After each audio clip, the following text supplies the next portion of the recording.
9번 함께 읽겠습니다. 시작.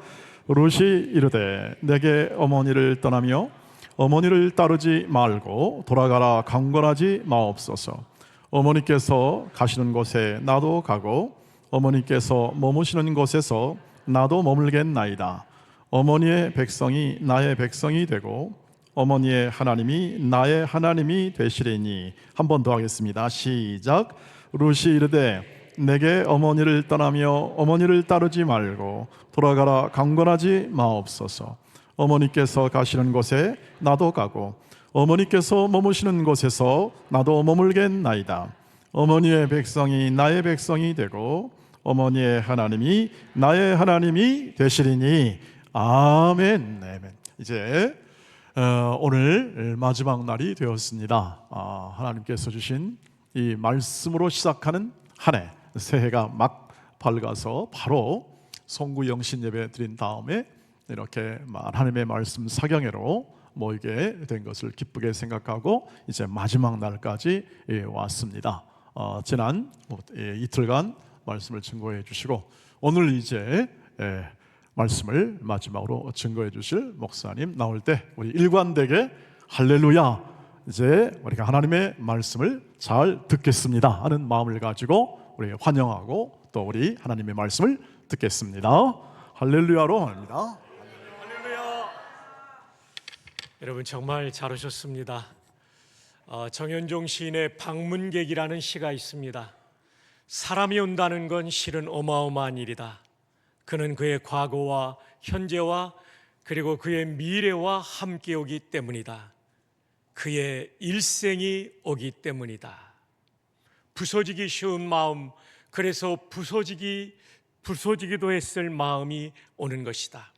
그 갈피를 아마 바람은 더듬어 볼 수 있는 마음, 내 마음이 그런 바람을 흉내낸다면 필경 환대가 될 것이다 라는 시가 있습니다. 이 시에 보면요, 한 사람이 온다는 건 어마어마한 일이라는 거죠. 그의 과거와 현재 그리고 그의 미래가 오는 거니까 일생이 오는 거죠. 우리 옆에 있는 분에게 이렇게 한번 축복하면 어떨까요? 당신의 일생을 안고 오신 것을 환영합니다. 시작. 당신의 일생을 안고 오신 것을 환영합니다. 네, 정말 잘 오셨습니다. 하루 종일 수고하시고 이 밤에 나오신 여러분들이 하나님 큰 은혜 주시기를 바랍니다. 이 시의 뒷부분은 이렇게 되죠.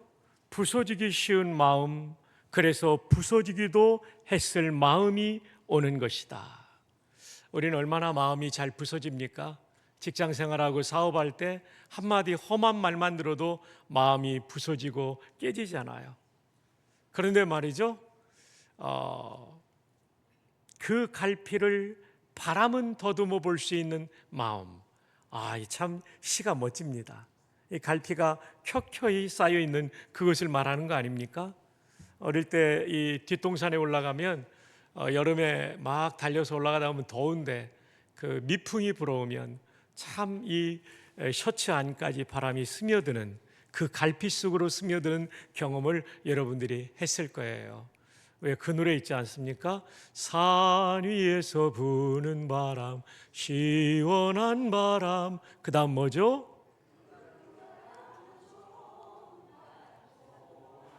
여러분 어떻게 초등학교를 이렇게 우수하게 다니셨어요? 이 노래를 아직도 기억하시네요. 저는 좀 잊어버려가지고 어떻게 불러야 되나 했는데 도와주셔서 감사합니다. 그 바람은 좋은 바람, 뭐라고 그랬죠? 고마운 바람이죠. 태풍은 좀 고맙지가 않습니다. 근데 미풍은 고맙죠. 우리가 서로 오늘 말씀의 제목처럼 상호 배려하는 것은 미풍처럼 우리의 상처 입은 마음들을 이렇게 시원하게 하는 것이죠. 내 마음이 그런 바람을 흉내낸다면 필경은 환대가 될 것이다. 이렇게 이 시가 끝나고 있습니다. 월터 브루그만이라는 구약학자는 하나님 나라 공동체는 환대 공동체라고 그랬어요. 환대는 냉대와 다르죠. 따뜻하게 환영하고 반겨주고 포근하게 상처 입은 마음을 이렇게 보듬어 주는 것이죠. 우리 귀한 동원교회 모든 성도님들이 이런 환대 공동체를 이루기를 바랍니다. 그래서 우리 이렇게 서로 한번 축복하면 좋겠습니다. 한 달 안에 식사 한 끼 꼭 대접하겠습니다. 한번 우리 축복합시다. 예, 밥 먹을 때 가장 환대가 잘 이루어집니다. 밥 먹을 때가 제일 환대가 잘 이루어집니다. 자, 이제 우리 슬라이드 띄워주시기를 바랍니다. 어떤 식당에 요즘 경기가 어려우니까 주인께서 벽에다가 이 세옹지마라는 글자를 써놓았습니다. 젊은 남녀가 데이트를 하러 들어왔다가 여성이 보니까 갈지자와 말맞자는 알겠는데 변방세자와 노인홍자가 너무 어려운 것이었습니다. 그래서 같이 온 그 데이트 상대에게 오빠 저 앞에 두 글자가 너무 어려운데 저거 뭐야? 이 청년도 보니까 지마는 알겠는데 앞에 세옹을 모르는 거예요. 변방세자가 얼마나 어렵습니까? 노인홍자가. 저 획수도 많은데요. 근데 모른다고 하기에는 좀 자존심이 상하고 머리를 이렇게 굴리며 생각을 했습니다. 어떻게 이 위기의 순간을 이겨야 되는가? 드디어 번뜩이는 아이디어가 생각났습니다. 저거 남기지 마야. 여기 식당이 있잖아, 식당. 남기지 마야, 남기지 마. 예, 남기지 마가 아니라 세옹지마입니다. 네, 변방의 노인께서 그 말 때문에 생겼던 스토리 아시죠? 전화위복이 되었던 일이죠. 예, 오늘 저도 남기지 않고 다 말씀을 전하고 가겠습니다. 우리 교단의 신학은 개혁신학입니다. 총신은 지나간 이제 123년을 넘어 올해 5월이 되면 124주년, 개교 124주년이 되는데 끊임없이 우리는 이 개혁신학을 지켜왔습니다. 여기에 대해서 우리가 교단 소속 교회로서 개혁신학이란 무엇인가를 우리 성도님들이 아시면 좋을 것 같습니다. 대학에서 우리 채플을 마치고 전부 이거 암송합니다. 개혁신학은 존 칼빈 중심의 종교개혁신학에 기초해. 이렇게 시작이 됩니다. 개혁신학은 칼빈주의라고 돼요. 여러 종교개혁자들이 있죠. 말틴 루터도 훌륭하죠. 쯔빙글리도 훌륭하죠. 멜랑히톤도 훌륭하죠. 말틴 불서도 훌륭하죠. 그런데 우리는 존 칼빈의 성경 해석을 가장 정확하다라고 받아들입니다. 예를 들면 성찬론 논쟁에 있어서도 천주교의 로마 카톨릭의 성찬은 화채설입니다. 그래서 성찬의 빵과 포도주가 신부가 축복 기도할 때 예수님 몸으로 바뀐다. 될 화자, 이 화채설을 주장하는데 이건 비성경적이죠. 말틴 루터는 천주교에서는 벗어났지만 천주교하고 좀 비슷합니다. 공제설, 한 가지 공자에 임재할 제자. 그래서 그리스도의 몸과 보혈로 옆에 임재하신다. 이것도 성경적이지 않습니다. 칼빈은 뭐라고 그랬냐면 따라합시다. 영적 임재설. 성령께서 임재하셔서 그리스도의 몸과 보혈을 기억하게 하시고 그리고 그 십자가의 은혜를 깨닫게 해주신다. 영적 임재설이 가장 성경적인 것이죠. 그래서 우리는 존 칼빈 중심의 종교개혁 신학에 기초해 첫 번째로는 성경의 최고 구원입니다. 여러분, 조직신학의 제1권이 신학서론인데 다른 말로 하면 성경론입니다. 성경이 정말 중요하다는 거죠. 우리 교단의 표준문서인 웨스트민스터 신앙고백, 표준문서란 신학과 신앙의 기준이 되는 문서죠. 웨스트민스터 신앙고백의 제1장이 성경에 대하여 of the scripture입니다. 우리 교단의 12신조, 우리 교단의 신조가 있어요. 이 12신조의 1조가 성경입니다. 성경을 정확무한 하나님의 말씀으로 믿을 때 올바른 신학과 신앙이 출발됩니다.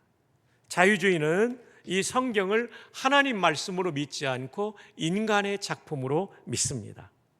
그래서 이 자유주의가 잘못됐다고 여기에 반대하면서 일어난 운동이 있었는데 신정통주의입니다. 정통으로 돌아가자. 근데 우리가 가진 개혁신학의 정통이 아니라 이상하게 돌아갔기 때문에 이 신정통주의에 신자를 붙이는 겁니다. 신정통주의는 성경안이 어떠냐면 이 성경 말씀이 하나님의 계시가 아니라 이 말씀이 바르게 선포되고 성도들에게 받아들여질 때 하나님의 말씀이 된다. 그럼 문제가 뭐냐면 66권을 정황무한 하나님의 말씀으로 받아들이지 않는 것입니다. 신정통주의도 잘못된 성경관입니다. 그래서 신정통주의도 자유주의 신학자들처럼 성경에 오류가 있다고 생각하는 성경 비평학을 받아들이므로 처음에 출발은 자유주의가 잘못됐다고 출발한 좋은 출발을 가졌지만 결국은 자유주의 비슷한 신학 체계가 된 것이 신정통주의가 되겠습니다. 개혁주의 신학은 무엇입니까? 개혁신학은 66권의 성경이 정황무한 하나님의 말씀으로 믿는 것입니다. 믿으시면 아멘. 이것이 우리 교단의 신학이고 우리 총신의 신학이고 주님 오실 때까지 이것은 변질되지 않아야 됩니다. 제가 지난 7월, 8월에 3주간 영국에 갔다가 충격을 받았어요. 영국의 신학교들이 신학생이 10명, 20명밖에 남지 않았어요. 총신은 신대원생이 1100명입니다. 세계에서 제일 많습니다. 대학도 우리가 적지 않죠. 신학과가 80명이나 되니까 한 학년에 48, 32, 320명이나 되죠. 그리고 기독교 교육과나 이런 부분에서도 신학을 준비하는 사람들이 있으니까 큰 학교죠. 지금 세계의 신학들이 많이 무너졌어요. 영국 교회는 담임 목사 한 사람이 세 개 교회를 담임합니다. 목사 한 사람이. 목사가 부족해서. 로이드 존스 목사님이 목회했던 웨스트민스터 채플, 웨스트민스터 사원은 성공의 예배당이고요. 우리 신교의 예배당은 웨스트민스터 채플. 웨스트민스터 사원은 영어로 에비라고 합니다. A-B-B-E-Y 그렇게 되죠. 에비. 예. 이건 성공의 예배실이고 우리 신교의 예배당은 웨스트민스터 채플입니다. 여기에 정말 기라성 같은 목사님들이 계셨어요. 그중에 여러분이 잘 아시는 로이드 존스 목사님이 설교했던 담임 목회했던 교회입니다. 제가 그 교회 갔는데요. 주일 낮 예배 딱 한 번 드리는데 당황했어요. 장의자 자리, 그 수천 명이 앉았던 장의자를 다 뽑아버렸어요. 성도들이 안 모이니까. 개별 의자 100개도 안 되는 거 놓고 이렇게 동그랗게 앉아가지고 예배를 드리고 있더라고요. 그 가득 찼던 예배당이 텅 비어버리고 담임 목사님도 안 계신 겁니다. 그 큰 교회에. 장로님이 7분이 계시는데 그중에 3분이 이 가르치는 은사가 있으니까 장로님이 설교하시는. 제가 간 날도 가이 밀러라는 장로님이 설교하시더라고요. 근데 제가 예배를 드리면서 하나님, 도대체 영국 교회의 붕괴는 그 원인이 무엇입니까? 하나님이 제 마음에 주신 게 신학의 문제다. 신학이 병드니까 교회가 무너지게 되는 거죠. 신학이 병들면 신학교가 죽어가고 마침내 교회가 죽어가는 거죠. 그럼 신학이 뭐로 병들었느냐? 개혁신학을 믿는 데는 거의 없고요. 자유주의 아니면 그보다 좀 낫지만 자유주의와 비슷한 아류인 신정통주의를 믿는 신학자들이 즐비한 것이 유럽의 현상이에요. 그러니 제가 존경하는 이기용 목사님 말씀을 무시하면 이 목사님이 기분 나쁘시겠죠, 그죠? 근데 하나님 말씀을 무시하면 하나님이 언짢으신 거죠. 그런 교회에, 그런 신학교에 부흥을 주실 수가 있겠습니까? 그러므로 여러분, 정말 중요한 신앙의 첫 출발점은 따라합시다. 신구약 성경 66권은 정황무한 하나님의 말씀이다. 이게 가장 중요한 개혁신학의 첫 번째 내용이 됩니다. 두 번째로는 구원관입니다. 오직 은혜로 얻는 구원. 인간의 공로는 일도 없다는 것이죠. 이건 제가 이틀간 걸쳐서 여러 번 말씀드렸기 때문에 생략하지만 오직 은혜로 얻는 구원, 이것이 개혁신학의 두 번째 내용이 되겠습니다. 세 번째 내용은 어제 말씀과 일치하죠. 하나님의 통치. 암송하기로 좀 하기 위해서 압축을 했지만 좀 길게 설명하면 왕이신 하나님의 통치를 받는 것.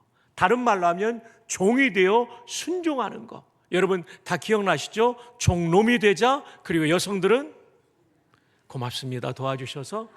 이게 핵심인 겁니다. 하나님을 나의 왕으로 모시고 내가 순종할 때 현재적 하나님 나라가 임하는 거예요. 죽어서 가는 하나님 나라가 있지만 이 땅에서 하나님의 은혜를 경험하는 은혜의 나라를 경험하려면 순종하지 않으면 안 돼요. 주께서는 온 마음으로 주의 앞에 행하는 종들에게 언약을 지키시고 은혜를 베푸시나이다. 열왕기상 8장 23절이죠. 제가 총장 취임한 다음에 사당 캠퍼스 채플과 양지 캠퍼스 채플, 양지는 신학대학원만 있습니다. 채플에다가 제가 썼어요. 하나님의 통치를 받는 총신대학교. 이것이 저의 목표예요. 총장으로부터 신입생까지 직원 9급 선생님까지 모두가 하나님의 통치를 받으면 지구상이 없는 신학대학이 될 줄 믿습니다. 할렐루야. 그래, 제가 종놈 잘 되도록 기도해 주시기를 바랍니다. 아멘입니까? 우리 총신대학교 모두가 종놈이 되기를 바랍니다. 저기 앉으신 신현정 교수님도 잘 될 수 있도록.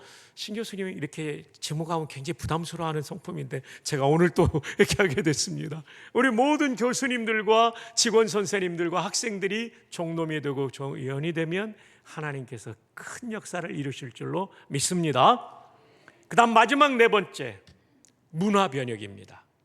아브라함 카이퍼라고 하는 우리 칼빈주의 학자, 세계 3대 개혁신학자 칼빈주의 학자는 누구냐면 첫 번째가 아브라함 카이퍼입니다. 그 다음 두 번째가, 이 사람은 네덜란드 사람이고 두 번째로는 미국 사람 벤자민 워필드입니다. 세 번째로는 네덜란드 사람 헤르만 바빙크. 아주 훌륭한 학자들이죠. 그 아브라함 카이퍼가 강조한 것이 뭐냐면 하나님의 통치는 교회 안에만 있는 것이 아니라 우리의 가정도 사회도 하나님의 통치를 다 받음으로 말미암아 죄로 말미암아 변질된 문화를 변혁시켜야 된다. 이게 성경적으로 보면 빛과 소금으로 사는 거죠. 사랑하는 여러분, 여러분이 은혜 받고 동원교회 안에서만 잘 살면 안 돼요. 가정이 성경적인 문화로 바뀌기를 축복합니다. 여러분이 경영하시는 회사와 일하시는 일터가 성경적인 문화로 변혁되기를 주님의 이름으로 축복합니다. 자, 우리 다 함께 읽어요. 그리고 이런 것은 스마트폰으로 찍어가지고 암송하면 참 좋습니다. 이거는 반드시 기말고사에 나올 만한 중요한 내용이 되겠습니다. 자, 함께 읽어요. 시작. 개혁신학은 존 칼빈 중심의 종교개혁신학의 기초에 성경의 최고권이 오직 은혜로 얻는 구원, 하나님의 통치와 문화 변혁을 강조한다. 이제 대학교니까 이거 전부 교수님들이 영어로 번역해가지고 함께 외우고 있습니다. Reform Theology, rooted in John Calvin-centered Reformation theology, emphasizes the supreme authority of the Scripture, salvation obtained solely by grace, God's reign and cultural transformation. 이렇게 저희가 함께 외우고 있습니다. 여러분, 이 부분은 여러분들이 꼭 우리 대한예수교 장로에 속한 성도님으로서 사진을 찍어두고 또 못 찍은 분은 우리 부목자님한테 찍은 거 보내달라고 해가지고 여러분들이 함께 기억하시면 참 좋겠습니다. 혹시 다음에 오면 제가 퀴즈를 칠 수도 있습니다. 여러분들 정해 나눠드리고 쓸 수도 있겠습니다. 개혁신학, 우리가 정말 귀가 닳도록 들었는데 그 내용이 뭔가를 우리가 알면 되죠. 외우지는 않으시더라도 자꾸 보면 나중에는 외워지니까 그렇게 하시면 좋겠습니다. 개혁신학의 서론, 필라델피아의 제10장로교회 담임 목사님이었던 몽고메리 목사님은 이 5가지 오직을 개혁신학 서론이라고 설교한 바가 있습니다. 그 제목이 아주 참 좋습니다. 5가지 오직 여러분 기억하시죠? 솔라 시리즈 5개입니다. 첫 번째로는 솔라 스크립투라. 스크립투라가 성경입니다. 솔라는 오직 성경이죠. 두 번째는 뭐냐면 그 성경이 가리키는 것이 누구냐면 예수 그리스도에 대해서 가르치고 있기 때문에 또 그분을 가리키고 있기 때문에 오직 그리스도, 솔루스 크리스투스, 이게 라틴어죠. 세 번째로는 이 그리스도의 십자가의 은혜로 구원받기 때문에 솔라 그라티아. 근데 이 은혜는 어떻게 받아들이냐면 오직 믿음으로 받아들이기 때문에 솔라 피데. 그 다음에 이 모든 것이 하나님의 은혜이니까 오직 하나님께만 영광, 솔리 데오 글로리아. 이 파이브 솔라스, 5가지 오직도 여러분이 기억하시면 참 좋겠습니다.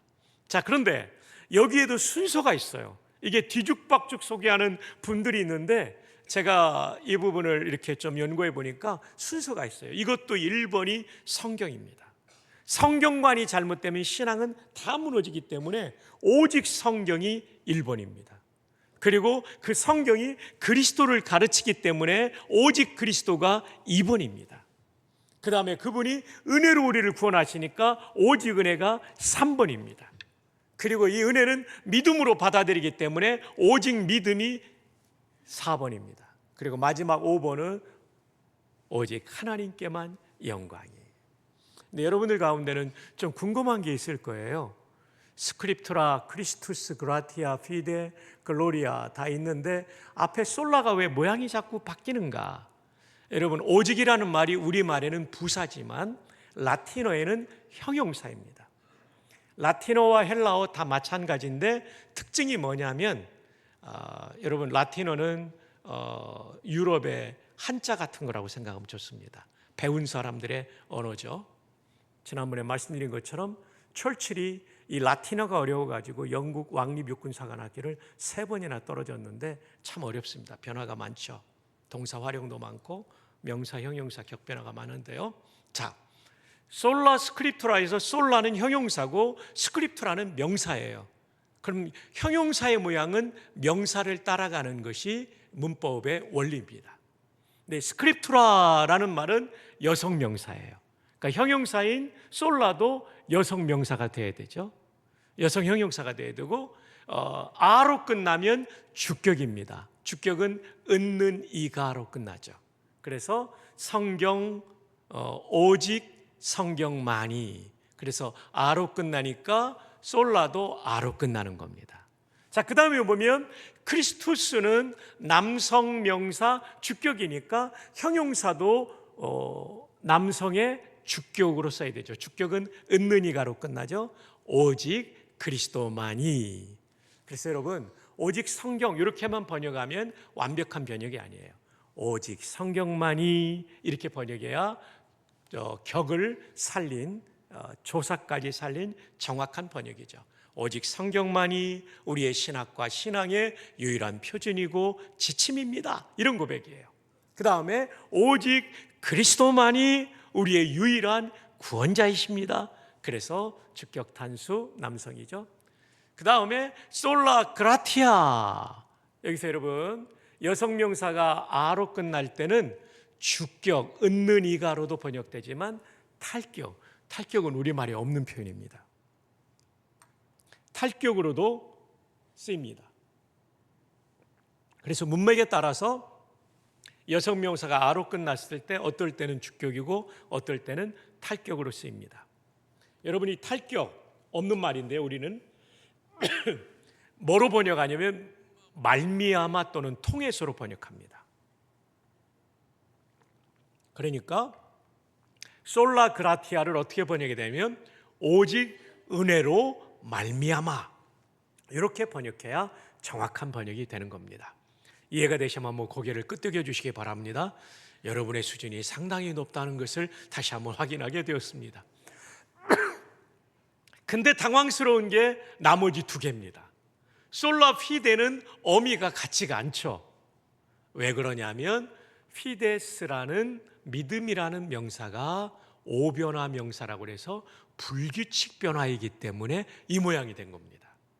그래서 피데스가 여성 명사인데 특이한 모양이기 때문에 이렇게 됐지만 형용사는 여성형을 쓰고 있는 거죠.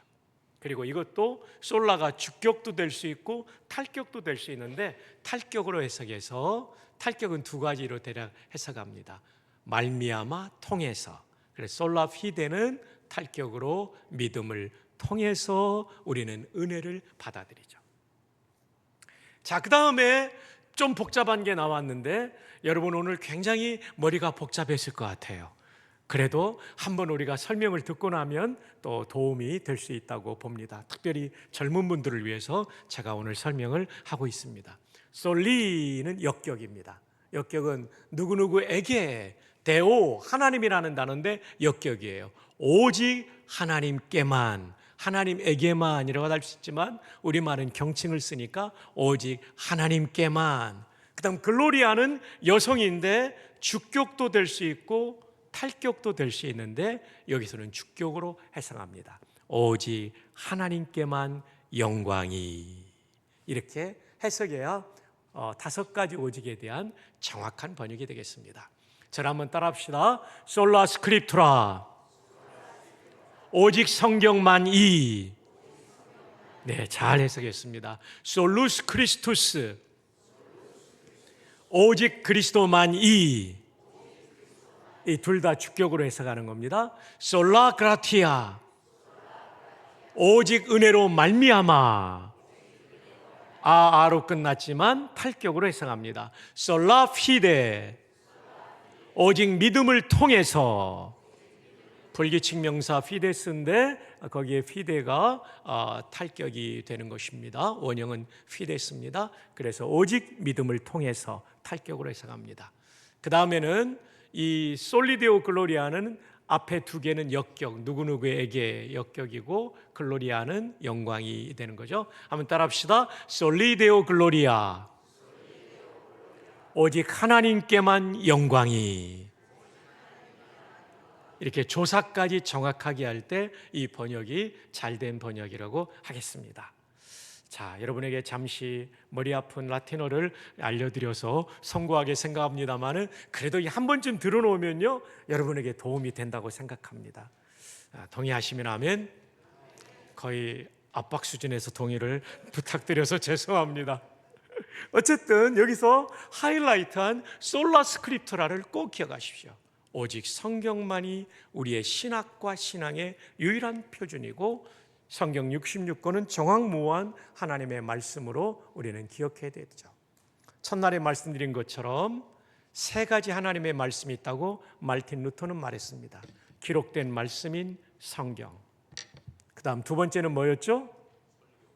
맞습니다, 장로님. 설교인데 이걸 선포된 말씀인 설교, The spoken word죠. 3번째로는 보이는 말씀인 성찬. 성찬도 여러분이 성령의 임재 가운데 참여하다 보면 구원의 십자가 은혜가 깊이 깨달았죠. 3가지 말씀이 있다는 걸 기억하시고요. 기록된 말씀 66권, 정확무한 하나님 말씀으로 받아들이는 것과 동시에 또 하나 중요한 것은 설교는 인문학 강의 정도가 아니다. 이건 살아계신 하나님의 말씀이고 담임 목사님을 통하여 하나님께서 나에게 주시는 하나님 말씀이다. 이렇게 여러분이 꼭 받아들이는 게 중요합니다. 바로 이 성경 말씀 때문입니다. 함께 읽어요. 시작. 이러므로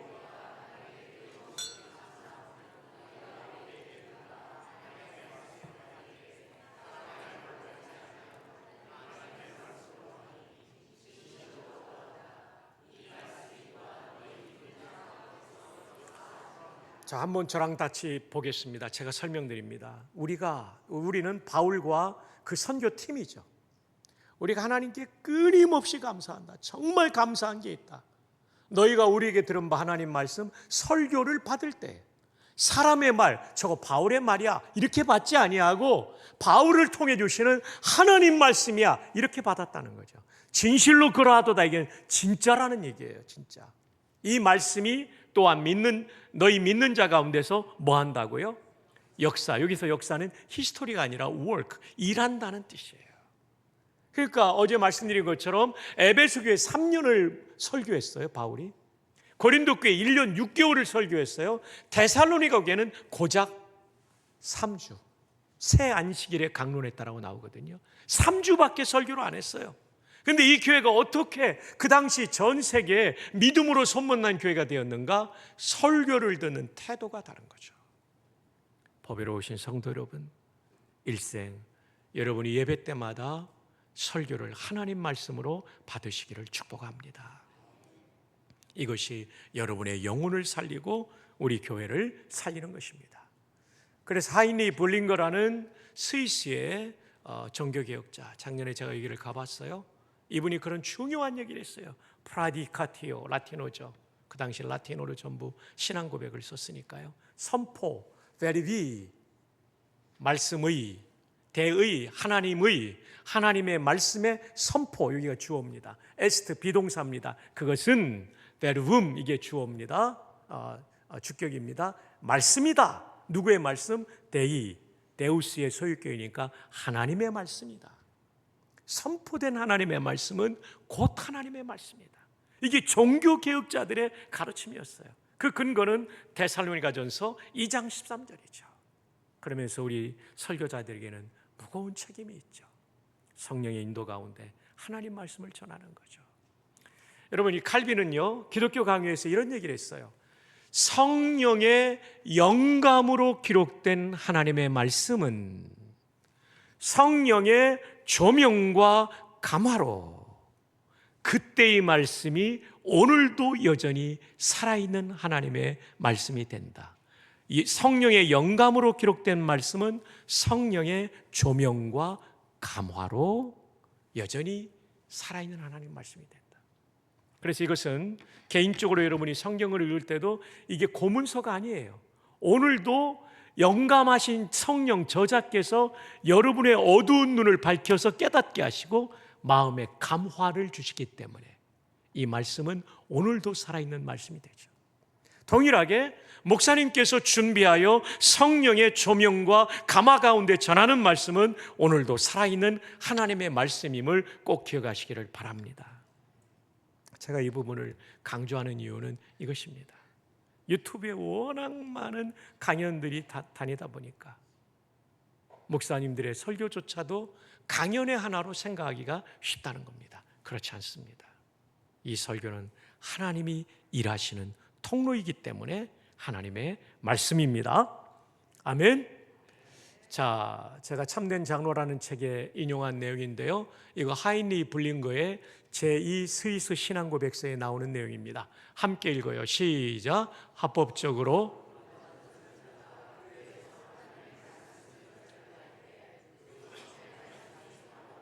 네, 이거 하인리 블링거라는 종교개혁자가 대부분의 신앙고백서는 1장이 성경에 대해서만 나오는데 여기에는 설교까지 같이 나와요. 자, 설교할 때 그 선포된 말씀이 바로 하나님의 말씀이고 계속해요.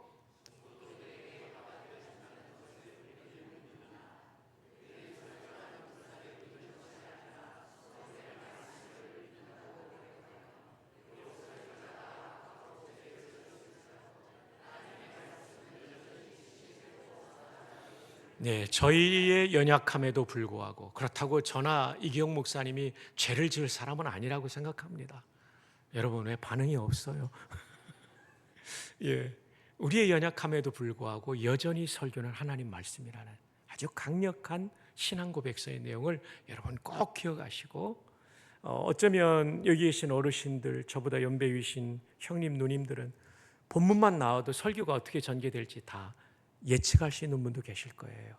그럼에도 불구하고 우리의 마음은 오늘도 신선한 마음 가지고 은혜를 주옵소서. 그러면 날마다 새로울 수가 있습니다.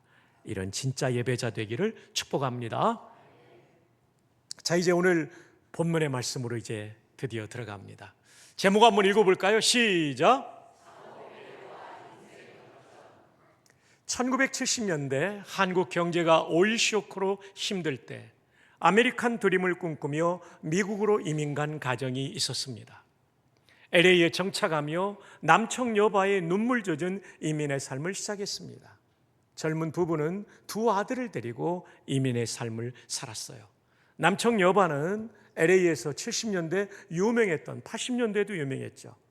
아무리 학력이 좋아도 언어의 장벽 때문에 번듯한 직업을 가지기란 쉽지 않았을 때 초기 이민자들은 남자는 빌딩을 청소하고 여자는 바느질을 LA 가면 자바 시장이라고 옷 만드는 시장이 있어요. 재봉틀을 돌리며 옷을 만들던 눈물 젖은 이민의 삶의 시대가 있었죠. 남청여바. 그래서 이 부부도 남편은 밤새도록 빌딩을 2개 정도 청소하고, 그리고 부인은 낮에 바느질 재봉틀을 돌리며 돈을 열심히 벌고 있었습니다. 그러던 어느 날 안타까운 사고가 일어나게 됩니다. 밤새 2채의 빌딩을 청소했으니 이 남편의 몸은 녹초가 되었겠죠. 새벽 6시에 집으로 퇴근하는데 안타깝게도 101 고속도로에서 트럭과 함께 충돌하는 교통사고가 납니다. 남편은 현장에서 목숨을 잃어버렸습니다. 그리고 목사님의 집례 가운데 남편을 로즈힐이라는 공원묘지에 안장했습니다. 이 목사님도 LA에서 유학하셨기 때문에 아실 거예요. 정말 큰 공원묘지예요. 저도 여기서 여러 번 장례를 집례했죠. 이 여인은 얼마나 힘들었을까요? 누구든지 열심히 일하면 잘 살 수 있다는 것이 아메리칸 드림이고, 사랑하는 남편과 함께 열심히 일하며 내 집을 마련하고 그리고 행복한 미국의 삶을 꿈꾸고 왔는데 이게 어떻게 된 일입니까? 열심히 일하던 남편이 그만 고속도로에서 숨진 것이었어요. 하늘이 무너지는 슬픔을 경험하게 됩니다. 그러나 이 여인은 인생을 포기할 수 없었어요. 이 여인에게는 2 아들이 남아 있었기 때문에 기도하며 열심히 일하면서 키운 결과 한 아들은 공립대학인 UCLA를 우수한 성적으로 졸업하고, 다른 아들은 사립대학인 명문 USC를 졸업하고, 그리고 좋은 직장을 가지게 되었어요. 그리고 귀한 신부를 만나 단란한 가정을 2 아들이 이루었습니다. 이제 이 여인은 아메리칸 드림이 다 이루어진 것만 같았습니다. 그러던 어느 날 여름 휴가를 맞아 LA로부터 약 1시간 정도 올라가면 굉장히 아름다운 비치가 있는데, 산타바바라 비치로, 제가 보았던 캘리포니아 비치 가운데 가장 아름다운 비치 해변가입니다. 그곳으로 여름 휴가를 떠났습니다. 휴가 3일차, 너무나 즐거운 시간이었습니다. 점심을 먹고 해변가에 앉아 있는데 저쪽에 한 청소년이 물에 빠져 숨져가는 것을 보게 됩니다. 2 아들은 누가 먼저 할 것 없이 바다로 뛰어들었고 이 청소년을 살리고 나오는데, 이 청소년은 살았지만 2 아들은 갑자기 밀어닥친 이완류에 휩쓸려 바닷속으로 빨려 들어가 숨지게 되었습니다. 산타바바라 비치의 비극이죠. 사랑하는 여러분, 이 여인의 슬픔, 비감한 심정을 이해하실 수 있겠습니까?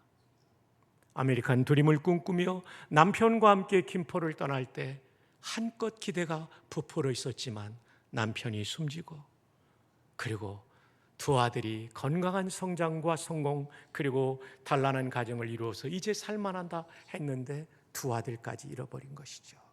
얼마나 슬픈 이야기입니까? 그러나 여러분 안심하십시오. 이것은 실화가 아니라 룻기 1장을 제가 현대적으로 각색한 것입니다. 룻기 1장이 이런 상황이라는 것입니다. 안심하십시오. 나오미는 이민의 땅 모압에서 사랑하는 남편과 2 아들을 잃어버립니다. 룻기 1장 5절에 보면 말론과 기련 2 아들의 이름이죠. 2 사람이 다 죽고 그 여인은 2 아들과 먼저 떠난 남편의 뒤에 남았더라. 정말 비극적인 가정이죠. 이렇게 룻기는 모든 희망이 사라진 가정에 찾아온 하나님의 은총을 보여주는 성경입니다. 룻기는 정말 소중한 성경이죠. 종교개혁자 존 칼빈은 이 역사는 하나님의 무대요, 하나님은 감독이시며 우리는 배우라고 했습니다. 그러면 하나님께서는 어떤 사람을 인생 드라마의 주역으로 캐스팅하실까요? 이것이 오늘 룻기를 바라보는 관찰 포인트가 되겠습니다. 사실 성경은 인생 역전 드라마로 가득 차 있습니다. 요셉의 이야기를 우리는 알고 있죠. 아버지의 사랑을 받다가 형들에게 미움을 받았고 이집트에 팔려가 이제는 열심히 일하면서 노예에서 가정 총무까지 되었는데 그 집의 아줌마 때문에 오해받고 감옥에 들어갔죠. 감옥에 들어가서도 인생을 포기하지 않죠. 자결하지 않죠. 하나님의 인도를 바라보면서 열심히 일했는데 왕의 비서관들이 찾아오죠. 잘못한 일 때문에 꿈을 꾸었고 해석해 주었더니 해석한 대로 빵을 맡은 비서관은 처형당하고 술을 맡은 비서관은 복직이 되죠. 여러분, 이 빵과 떡을 맡은 비서관들은 굉장히 왕이 신뢰하는 사람들이랍니다. 왜냐하면 암살 기도가 많았기 때문이에요. 그리고 이 사람들은 때때로 왕과 함께 지방 순시를 가면 경호원 역할까지도 했고 국정의 상담자 역할까지 했던 상당히 식견이 있는 사람, 무술의 고단자, 국정원의 정보 조회를 해도 머리털어 하나도 나오지 않는 그런 사람들. 근데 그 사람 하나가 요셉의 해석대로 복직되었기 때문에 요셉은 석방될 수 있었습니다. 근데 이 사람이 석방된 다음에 너무 바빴던지 요셉을 잊어버리죠. 요셉은 얼마나 절망했을까요? 어쩌면 내가 기대했던 마지막 희망, 이 감옥을 나갈 수 있는 마지막 희망이 술 맡은 비서관이었는데 저 사람이 잊어버리다니. 얼마든지 인생을 포기할 수 있지만 요셉은 포기하지 않죠. 삶의 주권자는 왕은 하나님이시니까. 거기에서도 한 걸음 한 걸음 신실하게 사는데 요셉이 이제 석방되지 않으면 안 될 일을 하나님이 만드십니다. 파라오에게 꿈을 꾸게 하셨죠. 근데 이 꿈을 해석할 자가 아무도 없을 때 복직되었던 술 맡은 비서관이 기억합니다. 그 옛날 내 꿈을 해석해 줬던 요셉이 있었지. 요셉이 파라오에게 천거하고 그는 감옥에서 일약 총리의 자리까지 승진하게 되는 인생 역전 드라마. 그러나 이것은 단지 한 사람이 성공했다는 차원이 아니라 요셉을 통하여 70여 명 남짓의 야곱의 가정이 민족으로 성장하는, 그래서 가족 이민을 통한 이스라엘 민족을 인큐베이팅하는 놀라운 역사의 주역으로 쓰임받게 된 것이죠. 다니엘 포로로 끌려갔습니다. 희망이 없는 그 땅에서 그는 왕의 음식을 거부하며 신앙의 정결을 지키죠. 그리고 블라블라해서 잘 돼가지고 정말 최고의 자리까지 올라갔는데 정치적인 라이벌들이 이 다니엘을 죽이기 위하여 모함을 만들게 되죠. 그건 뭐냐면 다리오 왕에게 이런 조서를 이제 승인해 달라고 이야기하는 것입니다. 고대의 왕들은 신의 아들이라고 생각하기 때문에 신적 존재로 여겨졌죠. 왕이시여, 이제 정한 기간 안에 왕의 다른 신에게나 다른 사람에게 무엇을 구하는 것은 왕의 신적 권위에 대한 도전이기 때문에 그런 사람은 사자굴에 던져 죽여버립시다. 다리오는 이 칼끝이 충신 다니엘을 향하고 있다는 것을 깨닫지 못하고 그 말에 그냥 좋아서 어인을 찍습니다. 왕의 도장을 찍습니다. 그리고 이 조서는 전국으로 반포되었고 다니엘도 받아들게 되었어요. 마음속에 갈등이 있었을 거예요. 저 사람들이 분명히 나를 노리고 내가 기도하는 것을 감시하고 있을 텐데 이 기간만큼 문을 꽁꽁 걸어 닫고 그리고 내가 묵상으로 기도할 수 있지 않을까? 그러나 다니엘은 그러지 않았어요. 예루살렘을 향한 창문을 활짝 열어놓고 나의 하나님께 하루에 3번씩 기도하게 되었죠. 정적들은 이것을 노리고 있었습니다.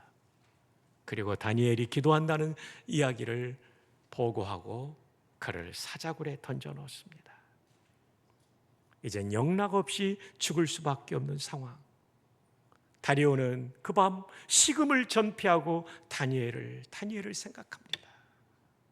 그 다음날 아침 일찍에 다니엘이 잡혀있던 수감되어 있던 사자굴 앞에 가서 외칩니다. 사시는 하나님의 종 다니엘아, 너의 하나님이 너를 살려주셨더냐. 그런데 이게 웬일입니까? 사자굴 안에서 다니엘의 소리가 들려옵니다. 왕이여 만세수를 하옵소서, 나의 하나님이 나를 살려주셨나이다. 할렐루야.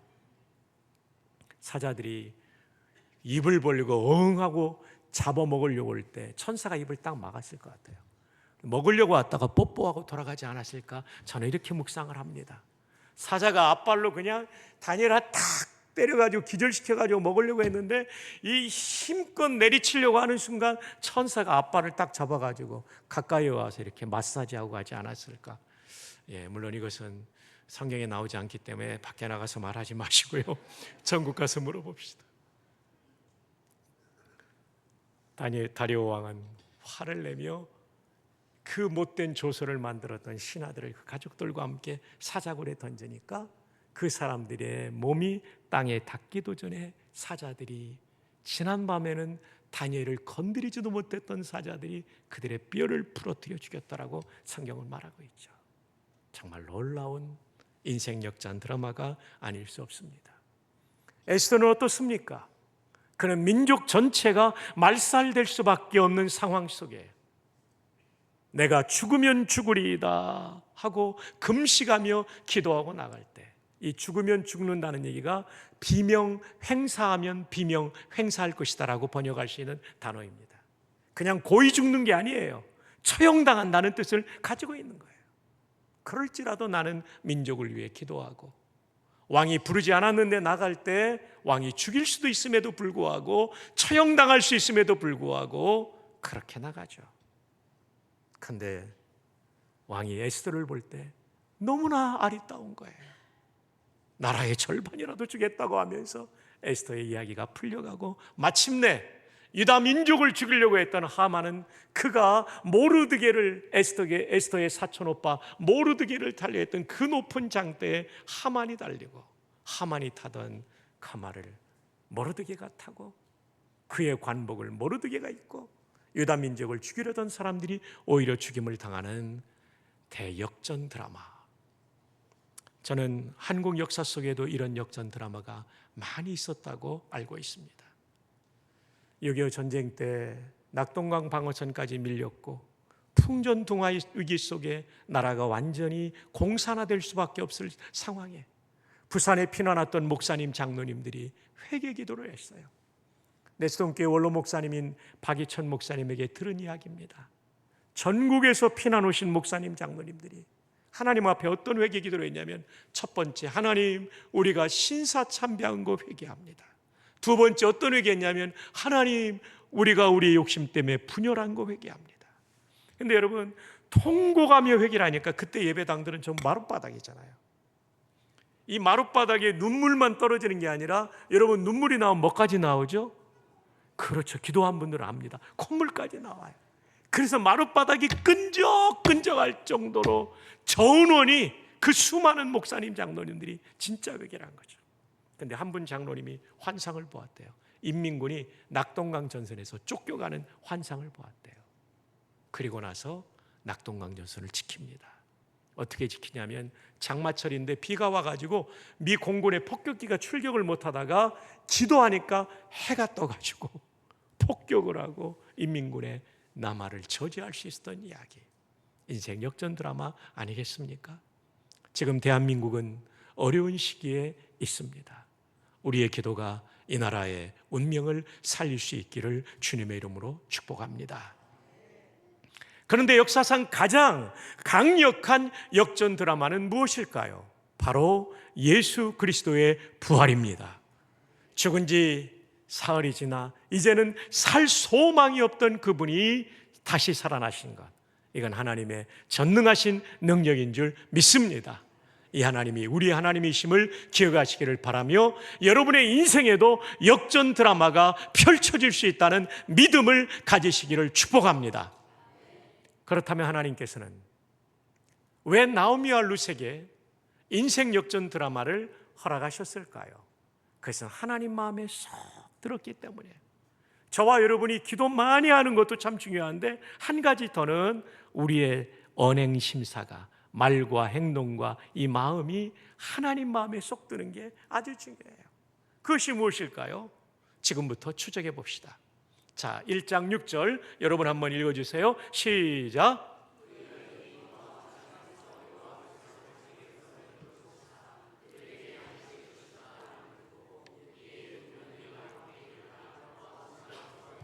그 여인은 나오미라는 시어머니를 만해요. 모압으로 이민 갔었어요. 마치 아까 LA로 이민 간 것처럼. 왜냐하면 베들레헴에 기근이 찾아와 가지고 먹을 것이 없어서 이민을 간 거였어요. 근데 남편 죽고 두 아들 다 죽었어요. 근데 또 들려오는 소식이 여호와께서 자기 백성에게 양식을 주셨다. 기근이 이제 풍년으로 바뀌었다는 소식을 듣고 역이민길에 오릅니다. 혼자 오지 않고 두 며느리와 함께 이민의 땅 모압 지방에서 역이민길에 오르는 것이죠.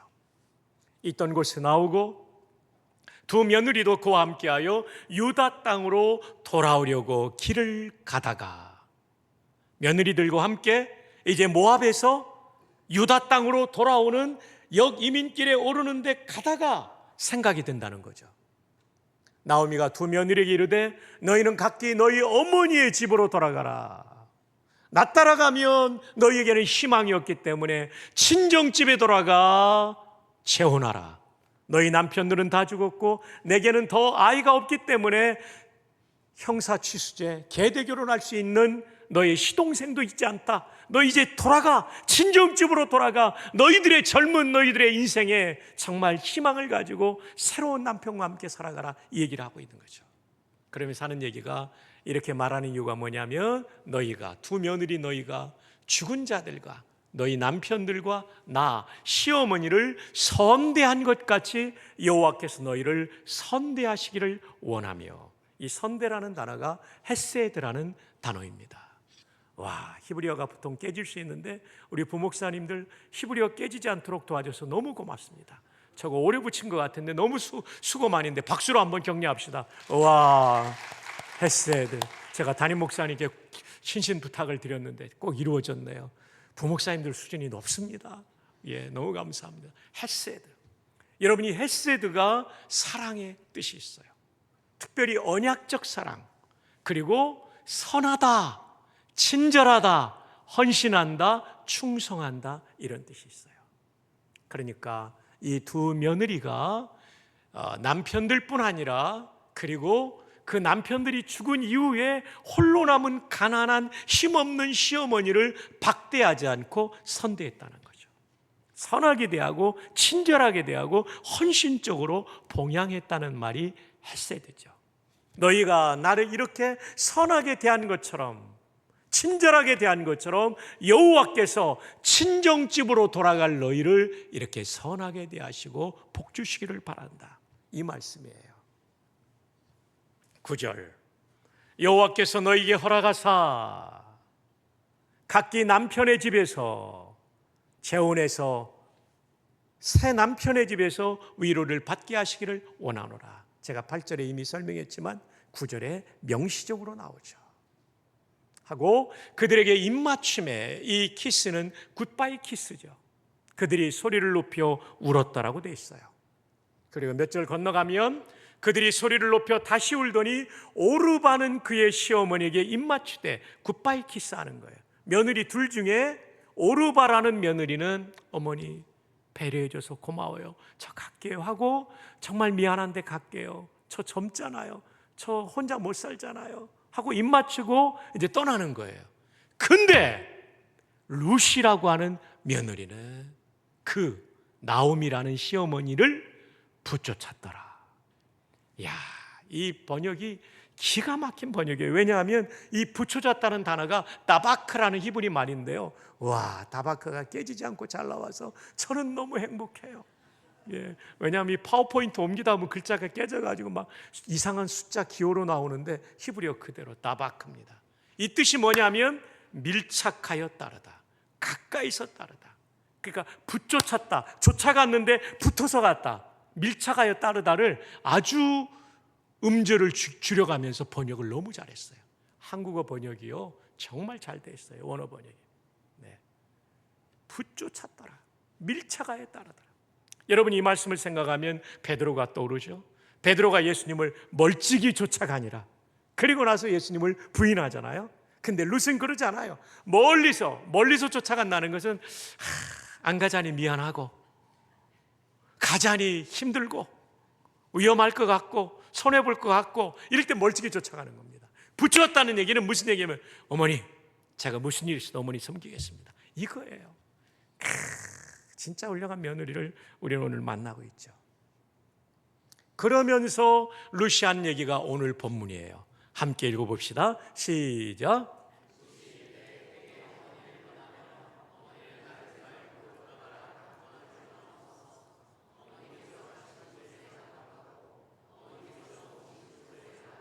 이 말씀도 정말 대단하죠. 어머니 가시는 곳에 가고 머무시는 곳에 나도 머물겠나이다. 그 다음에 또 놀라운 표현이 나오죠. 시작. 어머니의 귀화하겠다는 겁니다. 이제 모압 여인으로 살지 않고 유다 여인으로 귀화하겠다는 거예요. 굉장한 거죠. 더 놀라운 것은 바로 이것입니다. 크게요, 어머니의 하나님이 나의 하나님이 되시리니. 신앙을 바꾸겠다는 거예요. 아니, 이미 바꿨는지도 모르겠어요. 바꾼 그 신앙을 더 깊게 지키겠다는 거예요. 이야, 참. 저는 이 룻의 고백도 귀하지만 사실은 시어머니 나오미가 어떻게 살았는지 그 성적표를 16절에서 보는 거예요. 만약에 이방인이라고 무시하고 너는 언약 백성도 아니야 이러고 살았다면 이런 얘기 안 나오죠. 시어머니가 이 며느리를 참 따뜻하게 하고, 아까 말 봐도 알 수 있잖아요. 나 따라가면 고생이다. 친정 가서 재혼해라. 남편 집에서 잘 살기 바란다. 이런 마음이 있는 시어머니니까 며느리도 이 고백이 가능한 거예요. 귀하신 시어머님들, 우리가 며느리들 잘 대할 수 있기를 바랍니다. 아멘이 두 분밖에 없어요. 잘 대하기를 바랍니다. 며느리들 시어머니 잘 대하기를 바랍니다. 예, 그렇습니다. 참 아름다운 관계죠. 너무나도 아름다운 관계죠. 일반적으로 시어머니와 며느리 사이는 이런 사이가 아니에요. 고부 갈등이라는 수거까지 나와 있잖아요. 예, 며느리와 시어머니와 며느리 사이에 갈등이 있죠. 한 남자를 사이에 두고 서로 경쟁하는 관계죠. 배려라는 한상복 선생님의 이 좋은 책이 있어요. 배려를 하면 마음이 움직인다는 거예요. 237쪽에 이런 내용이 나와요. 배려는 경쟁까지도 넘어설 수 있다.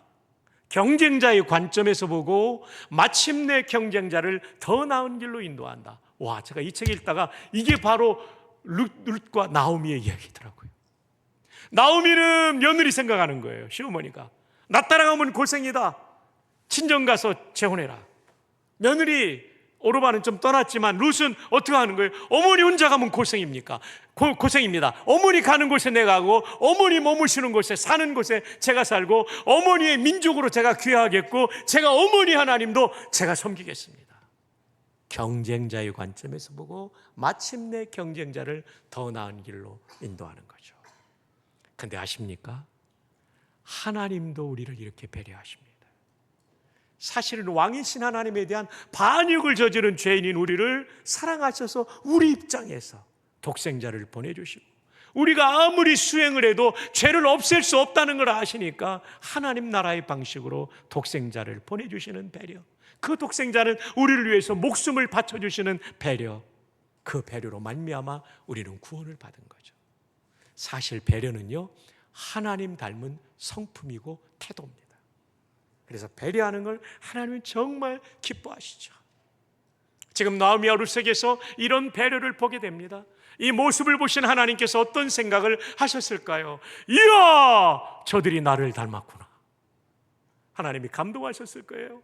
그래서 하나님께서 이들을 인생 역전 드라마의 주역으로 캐스팅하신 것 아니겠습니까? 일반적으로 가정에서 어려운 상황을 만나면 서로 네 탓 내 탓하게 되죠. 배려가 사라져요. 근데 나오미의 집은요, 시아버지는 이미 결혼 전에 돌아가셨고 남편들이 다, 집안의 남자가 다 죽어버린 거예요. 그러면 시어머니는 며느리 잘못 들어와서 이 아들들 죽었다라고 할 수 있고, 아니 시어머니는 얼마나 부족했으면 남편 죽고 아들까지 다 죽습니까? 서로 탓할 수 있잖아요. 이건 불신앙의 태도예요. 성도는 탓하는 것이 아니라 하나님의 뜻을 찾는 사람들이에요. 그리고 그 순간에도 상대방의 입장에서 보고 상대방을 더 나은 길로 인도하는 배려를 합니다. 이것이 믿음이에요. 왜 이것이 믿음입니까? 진짜 하나님의 주권적인 섭리를 믿으면 우리 가정에 다가온 고난과 아픔도 하나님의 섭리 속에 있다고 믿는 거죠. 여러분, 섭리란 무슨 뜻입니까? 한자로 잡을 섭자예요. 그리고 리자는 다스릴 리자예요. 잡고 다스린다. 여러분, 절대 우리 혼자 살지 않습니다. 하나님이 우리의 인생을 잡고 다스리십니다. 내가 비록 사망의 음침한 골짜기를 지나간다 할지라도 하나님이 내 인생을 붙잡고 계십니다. 그걸 믿으면 탓하지 않고 뜻을 구하며 하나님의 섭리신앙으로 고난을 견뎌내는 거죠. 이것이 믿음이기 때문에 이렇게 서로를 배려할 때 하나님께서 영광을 받으시는 줄로 믿습니다. 오늘의 김효셉 목사를 만든 배려를 말씀드리겠습니다. 이 책 참 좋은 책입니다. 삶으로 가르치는 것만 남는다. 김효셉 목사님은 저랑 동갑입니다. 61년생 소띠입니다. 소띠. 네, 김효셉 목사님. 김효셉 목사님의 고민은 뭐였냐면 아버지는 한국인이고 어머니는 미국 사람이고 백인이거든요. 트루디 사모님. 외모가 미국인처럼 생겨가지고 저희 61년생들이 자랄 때쯤에는 외모가 다른 사람은 왕따를 당했어요. 초등학교 다닐 때 얼마나 괴로운지. 왜 나는 친구들처럼 코가 낮지 않고 이렇게 높지? 학교 갔다 오면 온돌 방바닥에 코 막 이렇게 막 누르고 잤대요. 누르고 하나님 코 좀 낮게 해달라고. 왜냐면 학교 가면 맨날 뺑코라고 그러니까 이 코가 크면 뺑코라고 그랬거든요. 그랬던 거예요. 근데 초등학교 4학년 때 이제 미국으로 가게 돼요. 아버지가 안식년이었어요. 초등학교 4학년 때 1년을 미시간에서 보내니까 이거 그냥 집에서 공부할 수 없는 상황이고 미국의 크리스천 학교로 전학을 가게 된 거예요. 전학을 갔는데 제일 걱정이 뭐였냐면 한국말은 김정한 목사님 워낙 강조해서 읽고 쓰고 듣고 말하기가 완벽해요. 근데 영어는 듣고 말하기는 되는데 쓰는 게 정확하지 않았고 그리고 읽는 것도 속도가 나지 않았어요. 야, 한국에서는 내가 외모가 미국인처럼 생겼다고 놀림받았는데 미국 와서는 미국인처럼 생긴 애가 영어도 못한다고 놀림 나가면 어떡할까? 근데 공교롭게도 첫날 수업이 뭐였냐면요, 스펠링 비라고 그래서요, 선생님이 뉴스페이퍼 하면 학생 지목하면 칠판에 와서 뉴스페이퍼를 영어로 써야 되는 거예요. 뉴욕 하면 뉴욕을 써야 되고, 아, 설마 나를 시키진 않겠지. 그런데 수업 중간쯤 될 때 이 기대는 산산조각이 나고 말았어요. 김효셉 이쪽으로 나와. 김효셉이 중간에 앉아있다가 이 칠판까지 나오는데 도살장에 끌려가는 소처럼 끌려 나왔어요. 엉금 천천히. 너무 가기 싫은 거예요. 두렵고 오늘 또 망신당하겠다. 나 단어 정확하게 모르는데 완전히 도살장 끌려가는 소처럼. 61년생들이 소띠라고 그랬잖아요. 그래서 도살장에 끌려가는 소처럼 나오게 된 거죠. 아, 선생님 앞에 딱 섰는데 너무 긴장이 돼가지고 오줌 쌀 뻔했어요. 근데 선생님이 이렇게 말씀하시는 거예요. 얘들아, 한국에 계신 선교사님 아들이 우리 학교 전학 온다고 그랬지? 요셉이가 바로 그 아이야. 요셉이는 한국에서 자라나가지고 영어도 엄마 아빠랑 하면서 잘하지만 한국어를 정말 잘한단다. 얘들아, 오늘 요셉이는 한국어로 스펠링 비를 진행할 거야. 요셉이가 감동을 한 거죠. 아니, 한국어로 내가 쓴다고? 그건 식은 죽 먹기보다 쉬운데. 요셉아, 선생님 이름이 샤프야. 선생님 이름을 한국어로 써줄래? 우와, 감동을 한 거죠. 샤프 너무 잘 쓸 수 있죠. 영어로는 잘 못 쓸수라도 이 한국어로는. 그래서 칠판에다가 샤프라고 딱 쓰니까 애들이 막 책상을 치면서 발을 구르면서 좋아하는 거예요. 왜냐하면 미국 애들이 감동 잘하거든요. 자기가 모르는 한국어가 나오니까 막 감동이 된 거예요. 그리고 났더니 막 여기저기서 내 이름도 써줘. 내 이름은 수잔이야, 내 이름은 메리야, 내 이름은 존이야. 그래가지고 수업 시간이 금방 끝나버렸어요. 쉬는 시간이 되니까 옆방에서 막 다 와가지고 소문나가지고 내 이름도 써줘. 그 학교 1년 내내 한국어로 이름 쓰기가 대유행이 되었다고 합니다. 요셉은 그런 얘기를 해요. 샤프 선생님의 배려는 영어를 못하는 아이라고 놀림받을 뻔했던 나를 한국어를 잘하는 아이로 세워주셨다. 그때 얻은 자신감은 한국에서 공부할 때 경험했던 모든 열등감을 씻어주기에 충분했고, 전액 장학금을 받아 시카고의 트리니티 대학교에 4년을 최우수 성적으로 졸업하고 기독교 교육학 PhD 박사과정을 최연소로 전액 장학금을 받으며 공부하는 밑거름이 되었다. 자신감을 주었으니까요. 그리고 나도 저런 선생님 같이 살고 싶다 해서 목회를 하면서 수원의 원천 기독 초등학교를 설립하는 근원이 되었다. 여러분, 배려가 이렇게 위대한 거예요. 그 선생님이 그냥 기계적으로 요셉이도 영어 아버지하고 어머니하고 했으니까 잘하지? 일로 와서 한번 써볼래? 이래가지고 영어 어려운 단어 시켰다면 요셉이는 그날 또 얼마나 낭망했을까요? 그러지 않고 이 아이를 배려한 선생님의 배려가 오늘의 김효셉 목사님이라고 하는 한국의 훌륭한 기독교 지도자를 만든 것이죠. 우리 옆에 분에게 환하게 웃으면서 축복합시다. 앞으로 더 잘 배려하겠습니다. 시작. 앞으로 더 잘 배려하겠습니다. 정말 이 배려가 너무너무나 중요한 거죠. 지금 시어머니와 며느리는 매 배려할 수 있는 상대가 아니에요. 그럼에도 불구하고 이렇게 배려한 것이 서로의 인생에 개입하시는 하나님의 놀라운 역사를 보게 되죠. 배려는 한 사람의 인생을 살리는 하나님의 손입니다. 제가 저희 주일학교 선생님이긴 했지만 박순경 선생님의 배려가 오늘의 박순교 목사를 만든 거예요. 신학대학 총장까지를 섬기게 해주신 거예요. 여러분, 그때 저희 집은 가난했고요. 저는 볼품없는 어린이에 불과했어요. 누구도 주목하지 않는 아이죠. 우울증을 가지고 있었던 아이죠. 아버지 세상 떠나고 3대 독자인데 아버지가 떠나니까 그 상실감이 이루다 말할 수가 없더라고요. 그 선생님이 찾아오신 거예요. 이 배려가 저의 오늘을 만든 거예요. 그러니까 교회가 이런 배려 공동체가 되는 게 참 중요합니다. 다 이렇게 주일 와서 내가 은혜 받는 거 기본이고, 그 다음에는 내가 도울 분이 누가 없을까? 내가 도울 학생은 누가 없을까? 또 이 토요일쯤 되면요, 선생님들은 내일 주일학교 우리 어린이 가운데 내가 전화하면 나올 사람이 누굴까? 이 이름과 얼굴이 떠올라야 돼요. 금요일쯤부터 떠올라야 돼요. 더 좋은 건 수요일부터 떠오르면 더 좋습니다. 그래서 전화를 딱 하고 박순경 선생님이 한 것처럼 그 집 앞에 가서 선생님이 딱 기다리는 거예요. 그리고 같이 가자. 한 번에 안 나올 수 있어요. 그 실망하면 안 돼요. 저는 얼마 동안 안 나왔다고요? 참 나쁜 사람이에요. 저는 1년 안 나왔어요. 1년 오신 거예요. 그 배려, 정말 선생님들의 배려는 위대한 열매를 낳는 거죠. 참 눈물 나게 박승현 선생님 고맙죠. 한 이민교회 부목사 부부의 배려를 좀 소개합니다. 이거 사실 저희 부부 얘기입니다. 제가 14년 군목을 하고 소령으로 예편을 했습니다. 이제 사실은 제가 평생 군목을 하려고 했는데 하나님 막으시더라고요.